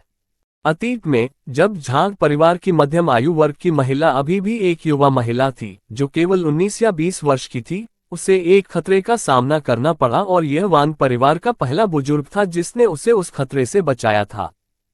इस वजह से वह वांग परिवार के पहले बुजुर्ग का बहुत सम्मान करती थी। ये सुनकर उस बूढ़े व्यक्ति ने सिर हिलाया और कहा, यहाँ रुकने से हमें कोई लाभ नहीं होगा। चलो आगे चलकर देखते हैं कि क्या हो रहा है और कौन सी औषधीय जड़ी बूटी इस प्रकार की सुगंध फैला सकती है जो पूरे जंगल में फैल रही है। उद्धरण चिन्ह। उसकी बात सुनकर तीनों बड़े परिवारों के सभी सदस्यों ने स्वीकृति में सिर हिलाया। जो लोग martial king realm martial artist के 5वें चरण से कमजोर हैं, वे उस स्थान पर वापस जाएं जहां हम पहले आराम कर रहे थे और वहां प्रतीक्षा करें। हमारे सामने खतरा हो सकता है, इसलिए वापस जाएं और धैर्यपूर्वक प्रतीक्षा करें। वांग परिवार के पहले बुजुर्ग ने फिर कहा। वांग परिवार के सदस्यों ने कुछ नहीं कहा। जो लोग मार्शल किंग दायरे के मार्शल कलाकार के 5वें चरण से कमजोर थे वे उस स्थान पर वापस चले गए जहां वे पहले आराम कर रहे थे। लेकिन अन्य 2 परिवारों के सदस्य वहां से नहीं हटे। उन्होंने मुड़कर अपने नेताओं की ओर देखा। कुछ देर सोचने के बाद माँ परिवार के दूसरे बुजुर्ग के साथ साथ झांग परिवार के मध्यम आयु वर्ग के व्यक्ति ने भी उन मार्शल कलाकारों को वापस लौटने का आदेश दिया जो मार्शल सम्राट क्षेत्र के 5वें चरण से कमजोर थे, वह स्थान जहां वे पहले विश्राम कर रहे थे। उनके आदेश के बाद दोनों परिवारों के कई लोग वापस चले गए। अब यहां केवल 27 लोग बचे थे जिनमें झांग परिवार के मध्यम आयु वर्ग के पुरुष और महिला, माँ परिवार के दूसरे बुजुर्ग और माँ बाओ, और पहले बुजुर्ग और वांग परिवार के वर्तमान मुखिया के छोटे भाई शामिल थे। ये 6 लोग अपने संबंधित परिवार के एकमात्र मार्शल सम्राट क्षेत्र विशेषज्ञ भी थे जो यहाँ मौजूद थे। सभी 6 मार्शल सम्राट क्षेत्र विशेषज्ञों ने एक दूसरे को देखा, अपना सिर हिलाया और सीधे उड़ गए। हजारों जादुई जानवरों को पार करते हुए वे अंततः सभी जादुई जानवरों के सामने पहुंच गए। वे अपने सामने एक बड़ा खाली क्षेत्र देखकर आश्चर्यचकित रह गए। उन्होंने देखा कि यह खाली क्षेत्र चारों दिशाओं से हजारों जादुई जानवरों से घिरा हुआ था। उन्हें संदेह हुआ कि यहाँ इतना बड़ा खाली क्षेत्र क्यों है, लेकिन जल्द ही यहाँ उनकी नज़र सफ़ेद और पीले रोएंदार वानर और बैंगनी लौ शेर पर पड़ी तो संदेह गायब हो गया। 5वीं कक्षा के 2 जादुई जानवर। वे 5वीं कक्षा के 2 जादुई जानवरों को अपने सामने देखकर आश्चर्यचकित रह गए। जल्द ही उन्हें खुशबू का स्रोत भी पता चल गया। उन्होंने बड़ी मात्रा में नीली ऊर्जा को किसी चीज से घिरा हुआ देखा। वे यह नहीं देख पा रहे थे कि वह चीज जो हल्की नीली ऊर्जा से घिरी हुई थी वह क्या थी, लेकिन वे खुशबू से ही बता देते हैं कि यह चीज जरूर कोई साधारण चीज नहीं है।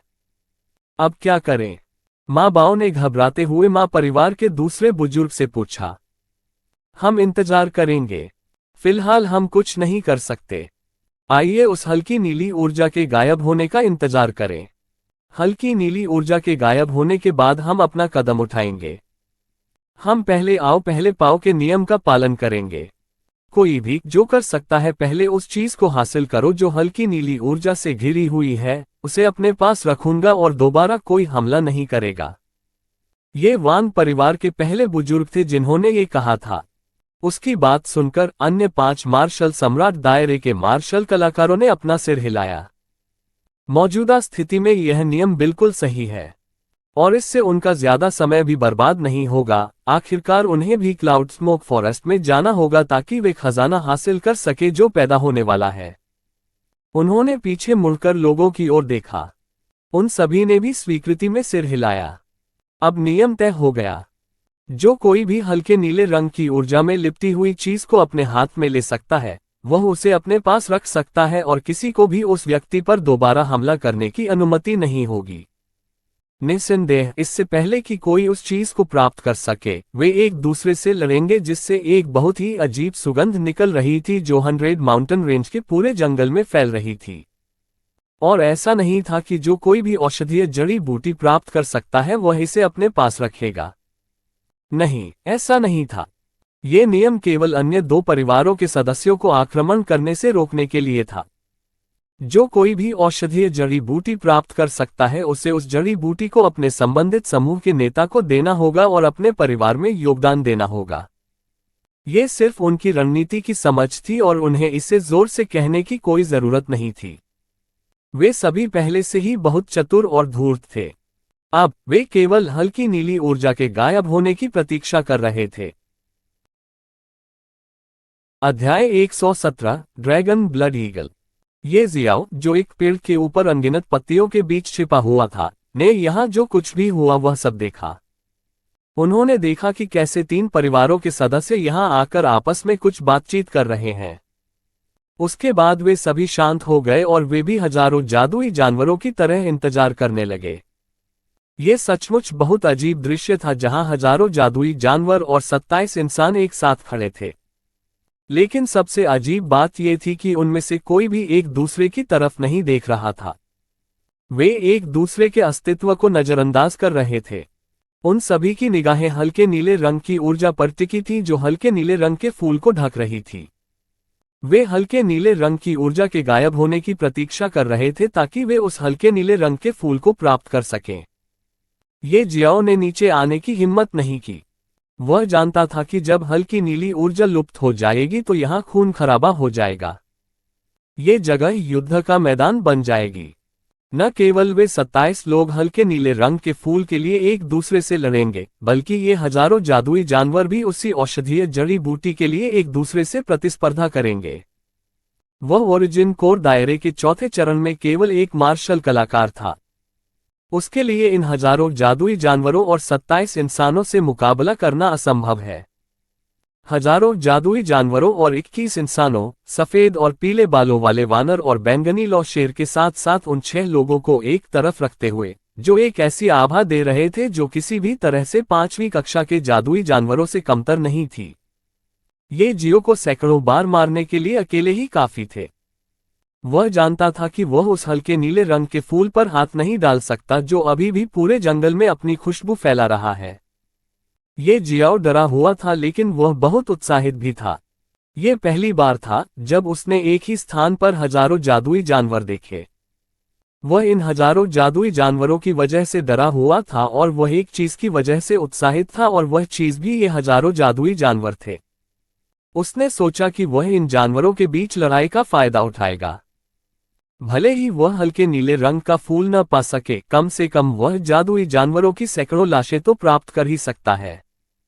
वह न केवल उन्हें खाकर अधिक मजबूत बन सकता है, बल्कि वह लिटिल येलो को उन लाशों के साथ विकसित होने में भी मदद कर सकता है। ये सोचकर ही वह अत्यधिक उत्तेजित हो गया। और क्या होगा यदि उसके हाथ 5वीं कक्षा के जादुई जानवर की लाश लग जाए? उसका मानना था कि वह 5वीं कक्षा के जादुई जानवर की लाश को खाकर सीधे मूल कोर क्षेत्र के शिखर तक आगे बढ़ सकता है। वह सोच रहा था और उत्साहित हो रहा था। वह इतना उत्तेजित हो गया कि लंबी लंबी सांसें लेने लगा। वह जल्दी से शांत हुआ और नीचे की स्थिति को ध्यान से देखने लगा। वह नहीं चाहता था कि दोनों में से किसी भी पक्ष द्वारा उसकी खोज की जाए। न केवल जमीन पर हजारों जादुई जानवर थे, बल्कि हवा में उड़ने वाले सैकड़ों जादुई जानवर भी थे, जो हल्की नीली ऊर्जा के गायब होने की प्रतीक्षा कर रहे थे ताकि वे सीधे औषधीय जड़ी बूटी की ओर झपट सकें, उसे अपनी चोंचों के बीच पकड़ सकें और उड़ जाओ। ये जियाओ ने भी आसानी से उन इंसानों की पहचान का अनुमान लगा लिया।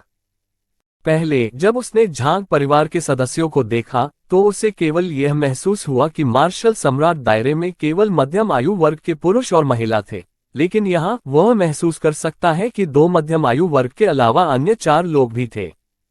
झांग परिवार के वृद्ध पुरुष और महिला जो उनके जैसी ही आभा दे रहे थे, और आभा से ही वह बूढ़ा आदमी बाकी 5 लोगों से कहीं ज्यादा ताकतवर था। 3 बड़े परिवारों के सदस्य और वे हजारों जादुई जानवर, चाहे वे जमीन पर हो या आकाश में उड़ रहे हो, सभी हल्की नीली ऊर्जा को ललचाई नजरों से देख रहे थे। लेकिन ये जियाओ उनसे अलग था। वह हल्की नीली ऊर्जा को नहीं देख रहा था क्योंकि उसने बहुत पहले ही इसे छोड़ दिया था।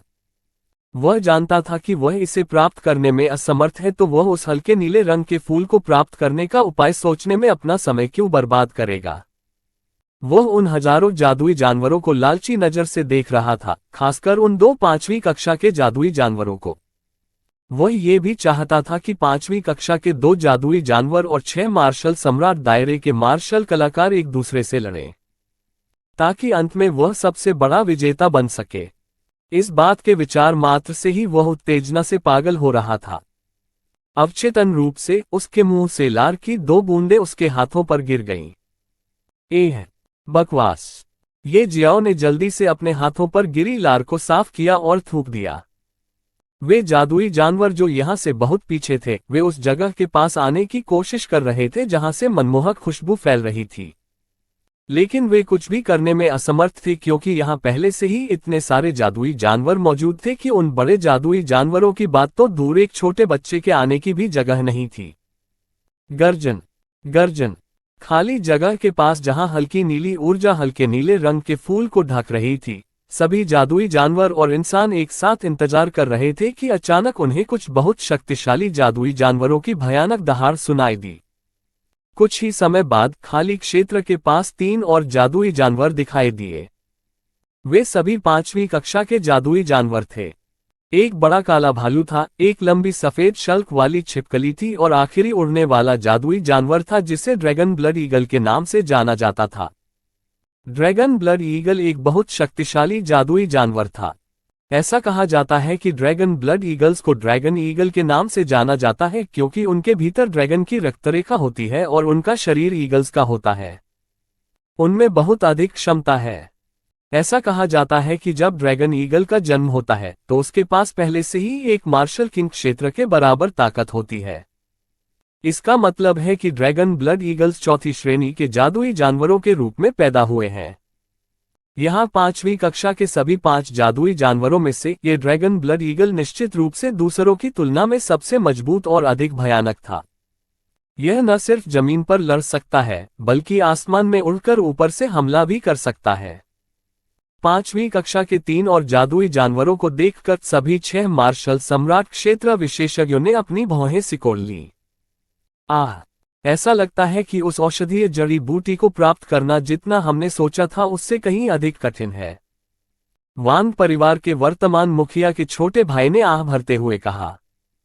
हाँ, ऐसा लगता है हमारे और उन 5वें गादे जादुई जानवरों के बीच लड़ाई अपरिहार्य है।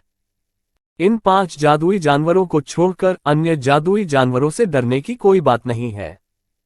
झांग परिवार की अधेड़ उम्र की महिला ने कहा। आप सही हैं, और केवल पहला बुजुर्ग ही उस ड्रैगन ब्लड ईगल से निपटता है। मां परिवार के दूसरे बुजुर्ग ने वांग परिवार के पहले बुजुर्ग को निराशा से देखा और कहा, हाँ, मैं भी ऐसा ही सोचता हूं। मां बाओ ने अपनी राय दी। उनकी बात सुनकर वांग परिवार के पहले बुजुर्ग ने फूट फूट कर हंसा और कहा, आप सभी बहुत अधिक सोच रहे हैं। हाँ, मैं आप सभी से अधिक शक्तिशाली हूं। मैं मार्शल सम्राट दायरे के 7वें चरण में हूं, लेकिन मैं अभी भी नहीं हूं उस ड्रैगन ब्लड ईगल के खिलाफ लड़ने के लिए पर्याप्त मजबूत। ड्रैगन ब्लड ईगल्स अपनी लड़ाई कौशल के साथ साथ अपनी क्रूरता के लिए भी जाने जाते हैं। यह मुझसे अकेले एक पीक मार्शल सम्राट रियलम मार्शल आर्टिस्ट के खिलाफ भी लड़ सकता है और जीत सकता है। कैसा रहेगा कि हम उस ड्रैगन ब्लड ईगल के साथ मिलकर लड़ें? हम जीत सकते हैं, है ना? माँ बाओ ने कुछ देर सोचने के बाद कहा। आपने अभी अभी मार्शल सम्राट दायरे में प्रवेश किया है। अगर हम एक साथ लड़ेंगे तो भी आप उतनी मदद नहीं करेंगे। वांग परिवार के पहले बुजुर्ग ने अपना सिर हिलाया। माँ बाओ, वह पर्पल फ्लेम लान पहले से ही घायल है और वह यहाँ 5वीं कक्षा के जादुई जानवरों में सबसे कमजोर भी है। आप उससे लड़ेंगे? वांग परिवार से आप दोनों उस ड्रैगन ब्लड ईगल से लड़ेंगे। एक मार्शल एम्परर दायरे के 7वें चरण में है जबकि दूसरा मार्शल एम्परर दायरे के 4थे चरण में है। आप दोनों को ड्रैगन ईगल को मारने के लिए पर्याप्त होना चाहिए। माँ परिवार के दूसरे बुजुर्ग ने कहा। हाँ, मुझे लगता है कि हम उस ड्रैगन ब्लड ईगल को मार सकते हैं अगर हम उसके साथ मिलकर लड़ें। वांग परिवार के पहले बुजुर्ग ने वांग परिवार के वर्तमान मुखिया के छोटे भाई को देखा, हालांकि 10 सांसों तक, और फिर उत्तर दिया। वांग परिवार के वर्तमान मुखिया के छोटे भाई ने अपना सिर हिलाया और प्रथम बुजुर्ग के साथ लड़ने के लिए सहमत हुए। अध्याय 118 फल चुराने वाली आत्मा। चून की फर्स्ट एल्डर और मिस्टर वांग ड्रैगन ब्लड ईगल के खिलाफ लड़ेंगे और छोटा भाई माँ बाओ पर्पल फ्लेम लान के खिलाफ लड़ेंगे तो ये तय है, मैं उस सफेद और पीले रोएंदार वानर के खिलाफ लड़ूंगा। आखिरकार मैं हूं एक कमजोर लड़की, अधेड़ उम्र की महिला ने धीमी आवाज में हंसते हुए कहा। कमजोर लड़की। अधेड़ उम्र की महिला की बात सुनकर उपस्थित सभी लोग उसकी ओर देखने लगे। वांग परिवार के वर्तमान मुखिया के छोटे भाई ने उस पर छींटाकशी की लेकिन कुछ नहीं कहा। ठीक है, फिर मैं उस बड़े काले भालू से मुकाबला करूंगा। माँ परिवार के दूसरे बुजुर्ग ने सिर हिलाया। वांग परिवार के पहले बुजुर्ग के बाद वह यहाँ सबसे मजबूत खेती वाले व्यक्ति थे। वह मार्शल सम्राट क्षेत्र के 6ठे चरण में एक मार्शल आर्टिस्ट थे। मध्यम आयु वर्ग का व्यक्ति मार्शल सम्राट क्षेत्र के 5वें चरण में था और बहन, मध्यम आयु वर्ग की महिला जिसने कहा था कि वह सफेद और पीले बालों वाले वानर के खिलाफ लड़ेगी, मार्शल सम्राट क्षेत्र के 4थे चरण में थी। उसमें वांग परिवार के वर्तमान मुखिया के छोटे भाई के समान ही ताकत है। उनमें से सबसे कमजोर निस्संदेह माँ बाओ था। वह केवल मार्शल सम्राट क्षेत्र के प्रथम चरण में था। हालांकि पर्पल फ्लेम लान पहले से ही बुरी तरह घायल था, फिर भी यह एक आसान लक्ष्य नहीं था। ये सोचते हुए माँ परिवार के दूसरे बुजुर्ग ने वीक गर्ल की ओर देखा और कहा, उस वानर को खत्म करने के बाद तुम माँ बाओ की मदद करोगे। हे छोटे भाई, जब हम एक साथ लड़ेंगे तो ये बड़ी बहन आपकी देखभाल में होगी। अधेड़ उम्र की महिला थोड़ा मुस्कुराई और बहुत ही आकर्षक आवाज में माँ बाओ से बोली। माँ बाओ ने ठंडी हवा का आनंद लिया और दूसरी ओर देखने के लिए अपना सिर घुमाया। हालांकि झांग परिवार की महिला एक अधेड़ उम्र की महिला थी, फिर भी वह एक बहुत ही खूबसूरत महिला थी। उसमें वह आकर्षण है जो लोगों को लुभा सकता है। माँ परिवार के दूसरे बुजुर्ग कुछ कहना चाहते थे लेकिन उन्होंने खुद को ये कहने से रोक दिया क्योंकि यह आपस में बहस करने का समय नहीं था। पेड़ के ऊपर बैठकर ये जियाओ वह सब कुछ देख रहा था जो यहाँ हो रहा था। जब उसने 5वीं कक्षा के 3 और जादुई जानवरों को आते देखा तो वह बहुत डर गया, लेकिन उसके तुरंत बाद वह बहुत उत्साहित हो गया। 5वीं श्रेणी के अधिक जादुई जानवरों का मतलब है कि उनकी मृत्यु की संभावना बहुत अधिक है। हालांकि 5वीं कक्षा के केवल 5 जादुई जानवर थे, लेकिन 4थी कक्षा के जादुई जानवरों और तीसरी कक्षा के जादुई जानवरों के बारे में क्या? वहां 300 से अधिक 4थी श्रेणी के जादुई जानवर और 500 से अधिक तीसरी श्रेणी के जादुई जानवर थे। और इन हजारों जादुई जानवरों में प्रथम श्रेणी और द्वितीय श्रेणी के जादुई जानवर बहुमत में थे। अचानक न केवल ये जियाओ बल्कि सभी मनुष्यों के साथ साथ जादुई जानवरों को भी हल्की नीली ऊर्जा से आने वाली एक चूसने वाली शक्ति महसूस हुई। लेकिन ये चूसने वाली शक्ति किसी पर निर्देशित नहीं थी। इसके बजाय ये दुनिया की अजीब खुशबू और आध्यात्मिक ऊर्जा की ओर निर्देशित था। वह अजीब सुगंध जो 100 माउंटेन रेंज के पूरे जंगल की हवा में पहले से ही मौजूद थी, दुनिया की आध्यात्मिक ऊर्जा के साथ साथ पीछे हटने लगी। जहां हल्की नीली ऊर्जा थी वहां एक अजीब सा दृश्य घटित होता नजर आ रहा था। हल्की नीली ऊर्जा के चारों ओर एक काले रंग की दरार दिखाई दी जो संसार से सुगंधों के साथ साथ आध्यात्मिक ऊर्जा को भी सोख रही थी। कुछ ही समय बाद 100 माउंटेन रेंज के पूरे जंगल की हवा से वे सारी सुगंधें गायब हो गईं जो पहले हल्के नीले रंग के फूल से निकलती थीं। अगर बात सिर्फ इतनी ही है तो फिर कुछ भी नहीं था। सबसे अजीब बात यह थी कि इस जंगल की हवा से सारी आध्यात्मिक ऊर्जा भी बिना किसी निशान के गायब हो गई। ये स्पष्ट था कि 100 माउंटेन रेंज के पूरे जंगल की सारी आध्यात्मिक ऊर्जा भी उस दरार में समा गई थी जो हल्के नीले रंग के फूल को ढकने वाली हल्की नीली ऊर्जा पर दिखाई दे रही थी। 5वीं कक्षा के 5 जादुई जानवरों के साथ साथ 27 मनुष्यों सहित सभी जादुई जानवर, वे सभी इस समय भयभीत थे। और वे कैसे नहीं डरेंगे। आखिरकार पूरे जंगल की आध्यात्मिक ऊर्जा उस काली दरार में समा गई जो अचानक कहीं से प्रकट हो गई। क्या हो रहा है? झांग सान डर से कांप गया और पूछा। मुझे नहीं पता। पूरे जंगल की आध्यात्मिक ऊर्जा उस काली दरार में कैसे समा सकती है? अधेड़ उम्र के आदमी ने कहा। न सिर्फ वह बल्कि वहां मौजूद सभी लोग समझ नहीं पा रहे थे कि क्या हो रहा है। ऐसा लगता है जो चीज उस हल्की नीली ऊर्जा से घिरी हुई है वह कोई साधारण चीज नहीं है। वांग परिवार के पहले बुजुर्ग ने उस दरार को गहराई से देखा जो फूल की अजीब खुशबू और आध्यात्मिक ऊर्जा को सोख रही थी।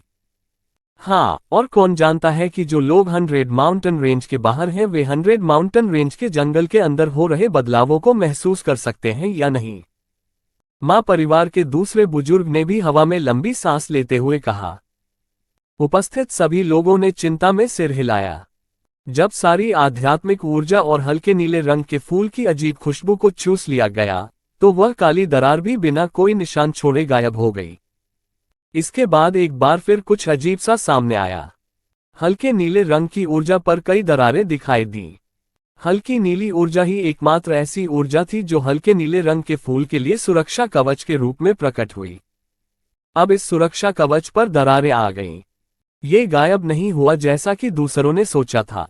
वह वास्तव में टूट गया और बहुत जल्द कांच के टूटने की तरह कई टुकड़ों में बिखर गया और हवा में घुलकर दुनिया से गायब हो गया।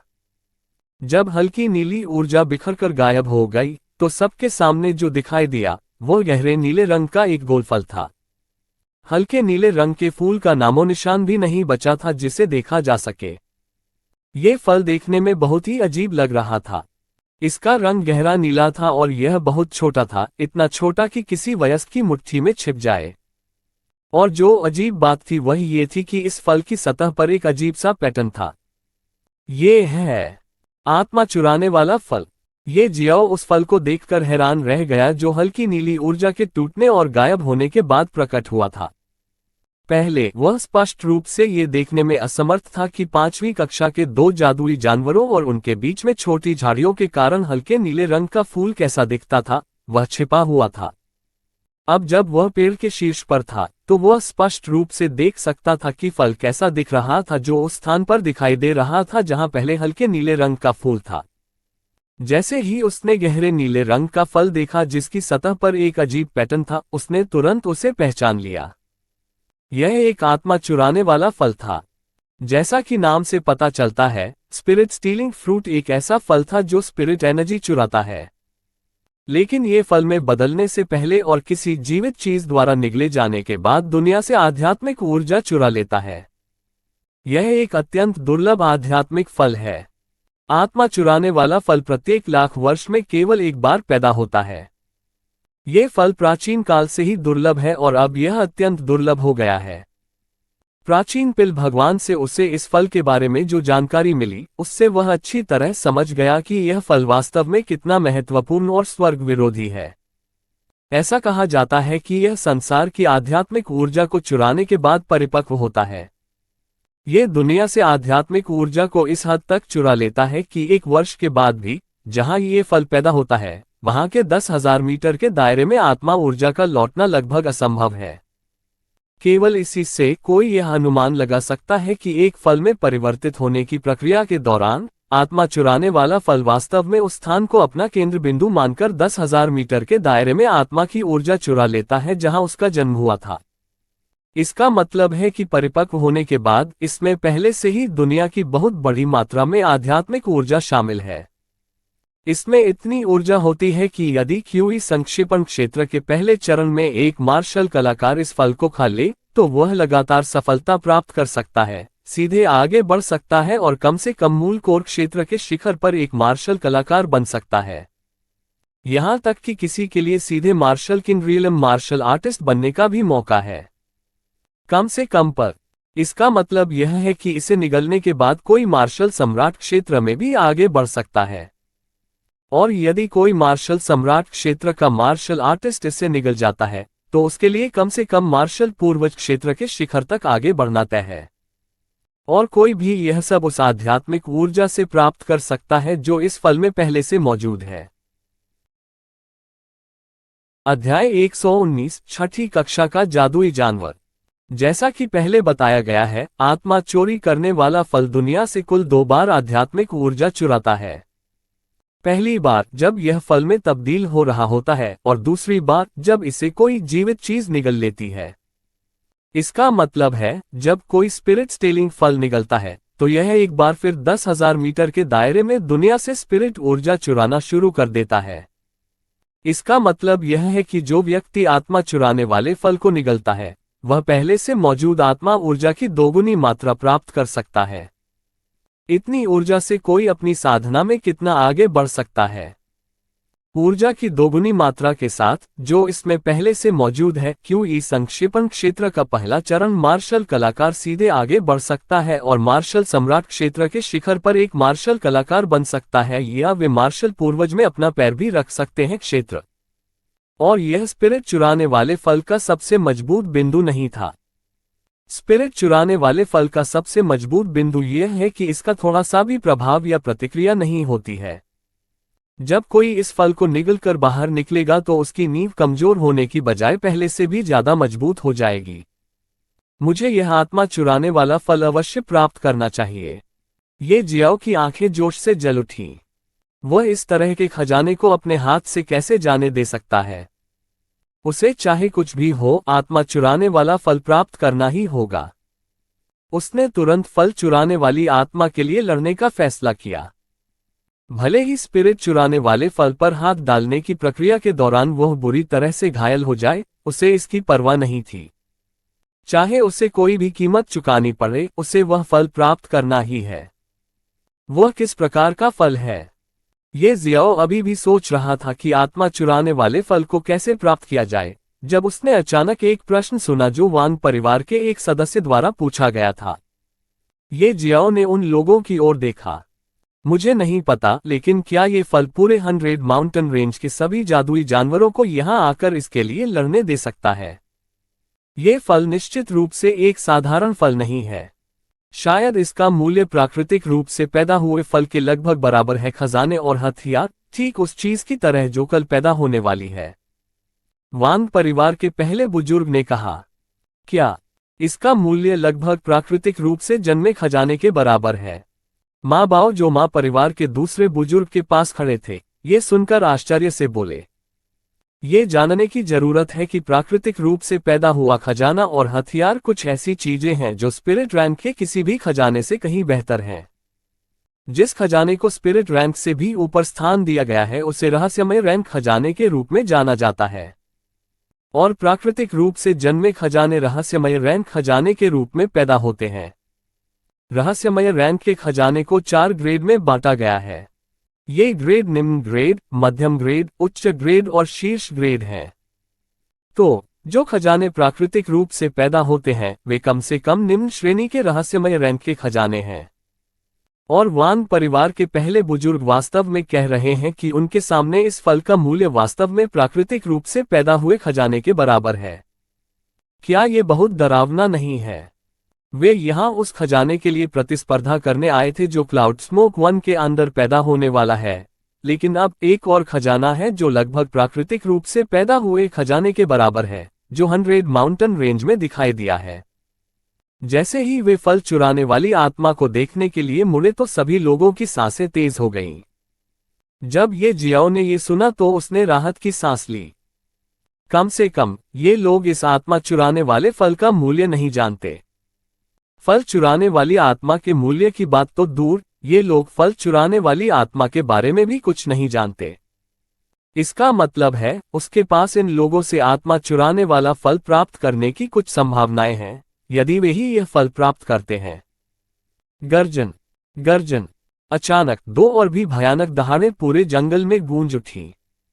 बस ये दहाड़ ही इतनी भयानक थी कि जादुई जानवर जो कि 4th ग्रेड से भी कमजोर थे, सीधे जमीन पर गिर पड़े और इन जानवरों के मुंह और नाक से खून निकल रहा था। 4थी श्रेणी के जादुई जानवर भी बेहतर स्थिति में नहीं थे। वे भी जमीन पर घुटने टेक बैठे, खड़े होने की हिम्मत नहीं कर रहे थे। वे सभी इस हद तक डरे हुए थे कि उन्हें अपने मुंह से हल्की सी आवाज निकालने की भी हिम्मत नहीं हो रही थी। और 5वीं कक्षा के 5 जादुई जानवर भी डर से कांप रहे थे। यहां मौजूद 27 इंसानों के साथ भी ऐसा ही हुआ। वे सभी भय के कारण कांप रहे थे। वो दो आवाजें ही कुछ ऐसी थीं जिसने इन लोगों के दिलों में डर भर दिया।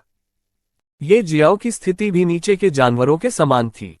उसकी नाक से खून बह रहा था और उसके मुंह के कोने से भी रह रहकर खून की बूंदें निकल रही थीं। क्या हो रहा है? ये जियाओ ने उस दिशा में देखने के लिए अपना सिर घुमाया जहां से वो दो दहाड़ें आ रही थीं। वह पेड़ की चोटी पर बैठा था जो जमीन से बहुत ऊंचा था, और इस वजह से उसने दूर दूर तक अनगिनत पेड़ों को गिरते हुए साफ देखा। उन वृक्षों के गिरने से सर्वत्र धूल उड़ रही थी। दूर दूर तक पेड़ इस तरह गिर रहे थे कि ऐसा लग रहा था मानो कोई न कोई चीज उसकी तरफ आ रही हो। रास्ते में पेड़ गिरते रहे और जल्द ही ये जियाओ दो बहुत बड़े छायाचित्रों को अपनी ओर आते हुए देख सका। खैर, ऐसा नहीं है कि वे ये जियाओ के लिए यहां आ रहे थे, बल्कि आत्मा चुराने वाले फल के लिए यहां आ रहे थे। ये जियाओ थोड़ा कांप गया और अपनी स्थिति को समायोजित किया, पेड़ की दसियों शाखाओं और अनगिनत पत्तियों के बीच अपने अस्तित्व को और अधिक अच्छी तरह से छुपाया। इस वक्त उसे जोर से सांस लेने की भी हिम्मत न हुई। किसी को भी अपनी जगह से हिलने की हिम्मत नहीं हुई, चाहे वह 5वीं कक्षा के 5 जादुई जानवरों सहित हजारों जादुई जानवर हो या 27 इंसान हो, किसी ने भी हिलने की हिम्मत नहीं की। गर्जन गर्जन। 100 माउंटेन रेंज के पूरे जंगल में फिर से दो दहाड़ें गूंज उठीं, और इस बार यह उनसे केवल लगभग 100 मीटर की दूरी से आ रही थी। और केवल इन दो दहाड़ों के कारण सैकड़ों कमजोर जादुई जानवर मौके पर ही मर गए। दूसरी मौसी का क्या चल रहा है? झांग सान डर के कारण लगातार कांप रहा था। वह जमीन पर बैठने से खुद को नहीं रोक सका। इस दहाड़ से उसका खून भी बहने लगा। शश, बात मत करो और हिलो मत। अकेले इस अज्ञात जादुई जानवर की आभास से मैं बता सकता हूं कि यह 6ठी कक्षा का जादुई जानवर है, और वास्तव में उनमें से 2 हैं। अधेड़ उम्र की महिला ने उसे चुप कराया और धीमी आवाज में फुसफुसाया, क्या 6ठी कक्षा के 2 जादुई जानवर? झांग सान लगभग जोर से चिल्लाया, लेकिन उसके पास खड़े अधेड़ उम्र के व्यक्ति ने जल्दी से अपने हाथ से झांग सान का मुंह बंद कर दिया। मैंने कहा चुप रहो। अधेड़ उम्र की महिला ने झांग सैन की ओर ठंडी नजर से देखा और झांग सैन ने भी अपने मुंह से एक भी आवाज निकालने की हिम्मत नहीं की। वांग परिवार के पहले बुजुर्ग ने कहा, ऐसा लगता है उस फल के साथ हमारा कोई भाग्य नहीं है। याद रखें, जब वे 2 6ठी कक्षा के जादुई जानवर यहां आएंगे तो हमें चुप रहना होगा और हिलना नहीं होगा। उन सभी ने स्वीकृति में सिर हिलाया।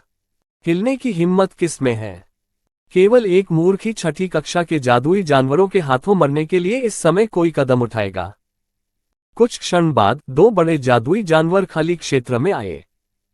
डार्क डेमन वुल्फ और वास्तव में उनमें से 2 हैं। ऐसा लगता है कि वे एक जोड़ी हैं। वांग परिवार के पहले बुजुर्ग ने मन ही मन बुदबुदाया।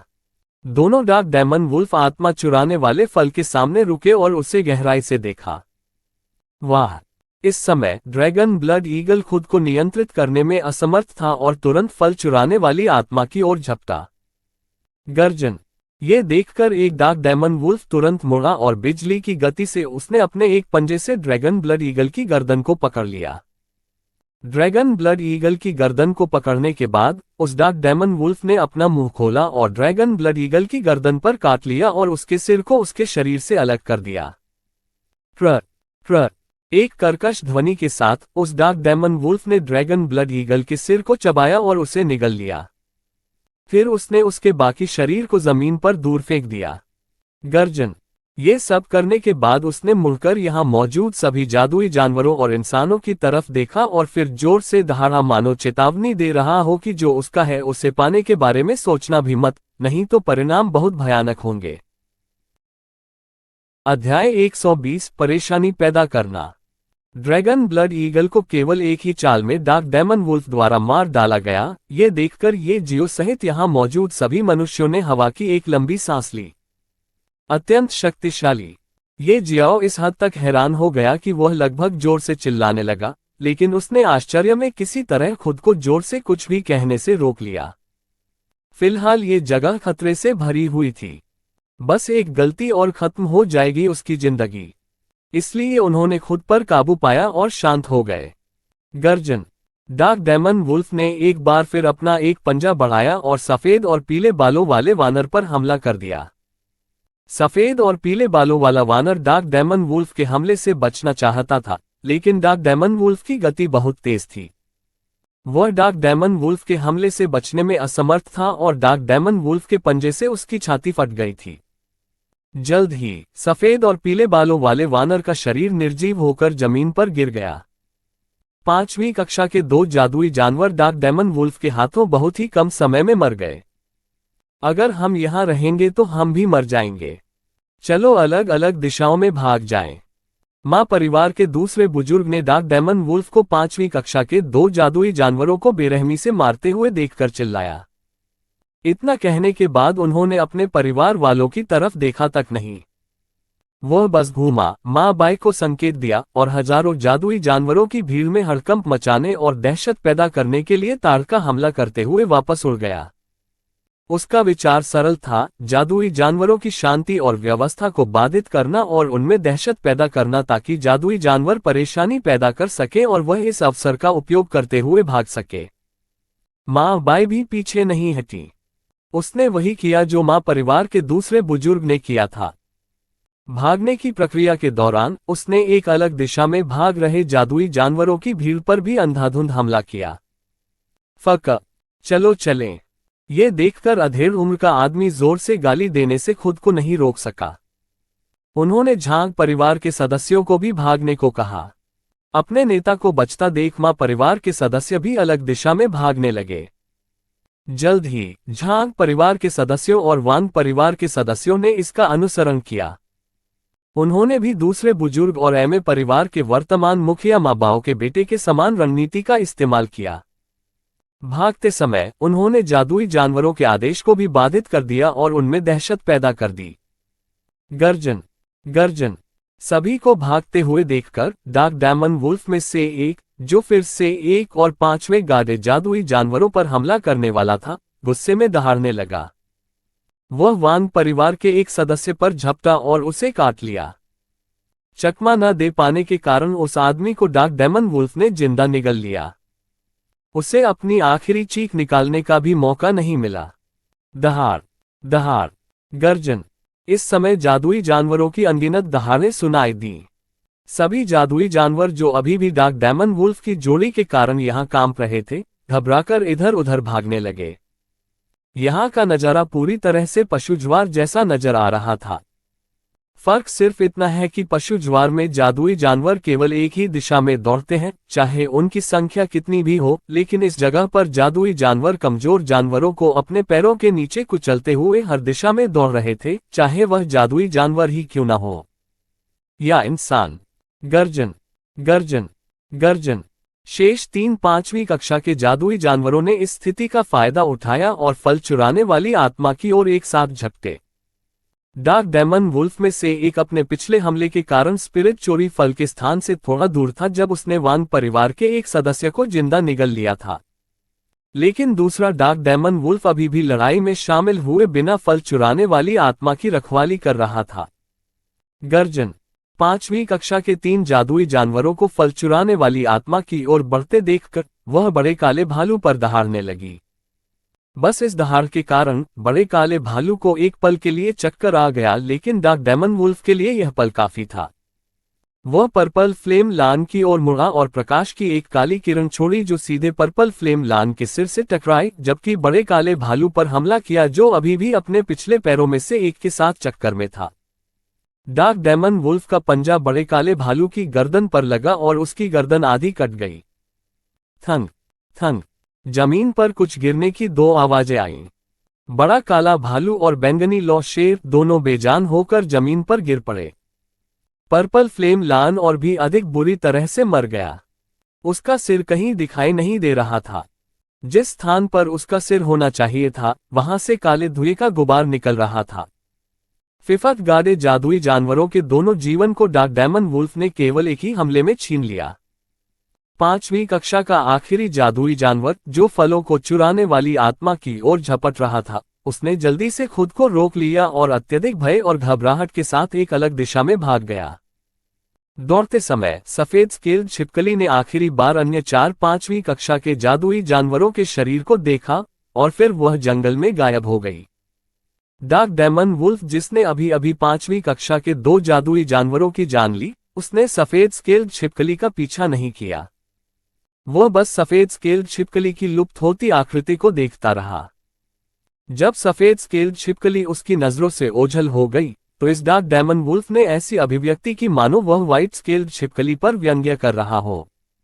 दूसरा डार्क डेमन वुल्फ भी लौट आया और अपने साथी के साथ मिल गया।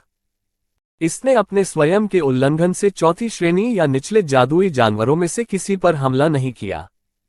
लेकिन हाँ, जो भी जादुई जानवर इस डार्क डेमन वुल्फ के रास्ते में आए, वे जीवित रहने का कोई मौका दिए बिना ही इसके द्वारा मारे गए। जल्द ही 100 माउंटेन सेक्ट का पूरा जंगल जादुई जानवरों की दहाड़ से भर गया। जादुई जानवरों को हर जगह घबराहट में पागलों की तरह भागते देखा जा सकता था, मानो वे अपनी जान बचाने के लिए भाग रहे हों। ये जियाओ पेड़ के ऊपर से ये सब देख रहा था। उसकी नीचे आने की हिम्मत नहीं हुई। अब 2 छठे गाड़े जादुई जानवरों डार्क डेमन वुल्फ की एक जोड़ी को छोड़कर यहां कोई जादुई जानवर या इंसान नहीं बचा था। सभी जादुई जानवर घबराकर यहां से भाग गए और उनमें ये घबराहट 3 महान परिवारों के सदस्यों द्वारा पैदा की गई थी ताकि वे अवसर का लाभ उठा सकें और अपनी जान लेकर यहां से भाग सकें। गर्जन गर्जन, दोनों काले दानव भेड़ियों ने दहाड़ लगाए और फिर एक दूसरे की ओर देखा। तभी डार्क डेमन वुल्फ में से एक ने अपने पंजे बढ़ाए और आत्मा चुराने वाले फल को तोड़ दिया और उसे आधा काट दिया। लेकिन अजीब बात यह थी कि आत्मा की ऊर्जा का एक छोटा सा हिस्सा भी उसमें से बाहर नहीं निकल रहा था। स्पिरिट चुराने वाले फल को आधा काटने के बाद उस डार्क डेमन वुल्फ ने स्पिरिट चुराने वाले फल का एक आधा हिस्सा अपने साथी को दे दिया, जबकि उसने स्पिरिट चुराने वाले फल का दूसरा आधा हिस्सा निगल लिया। मूर्ख, बेवकूफ, किसी खजाने की ऐसी बर्बादी जैसे फल चुराने वाली आत्मा। ये जियाओ मदद नहीं कर सका, लेकिन अपने दिल में डार्क दानव भेड़ियों की जोड़ी को कोसने लगा।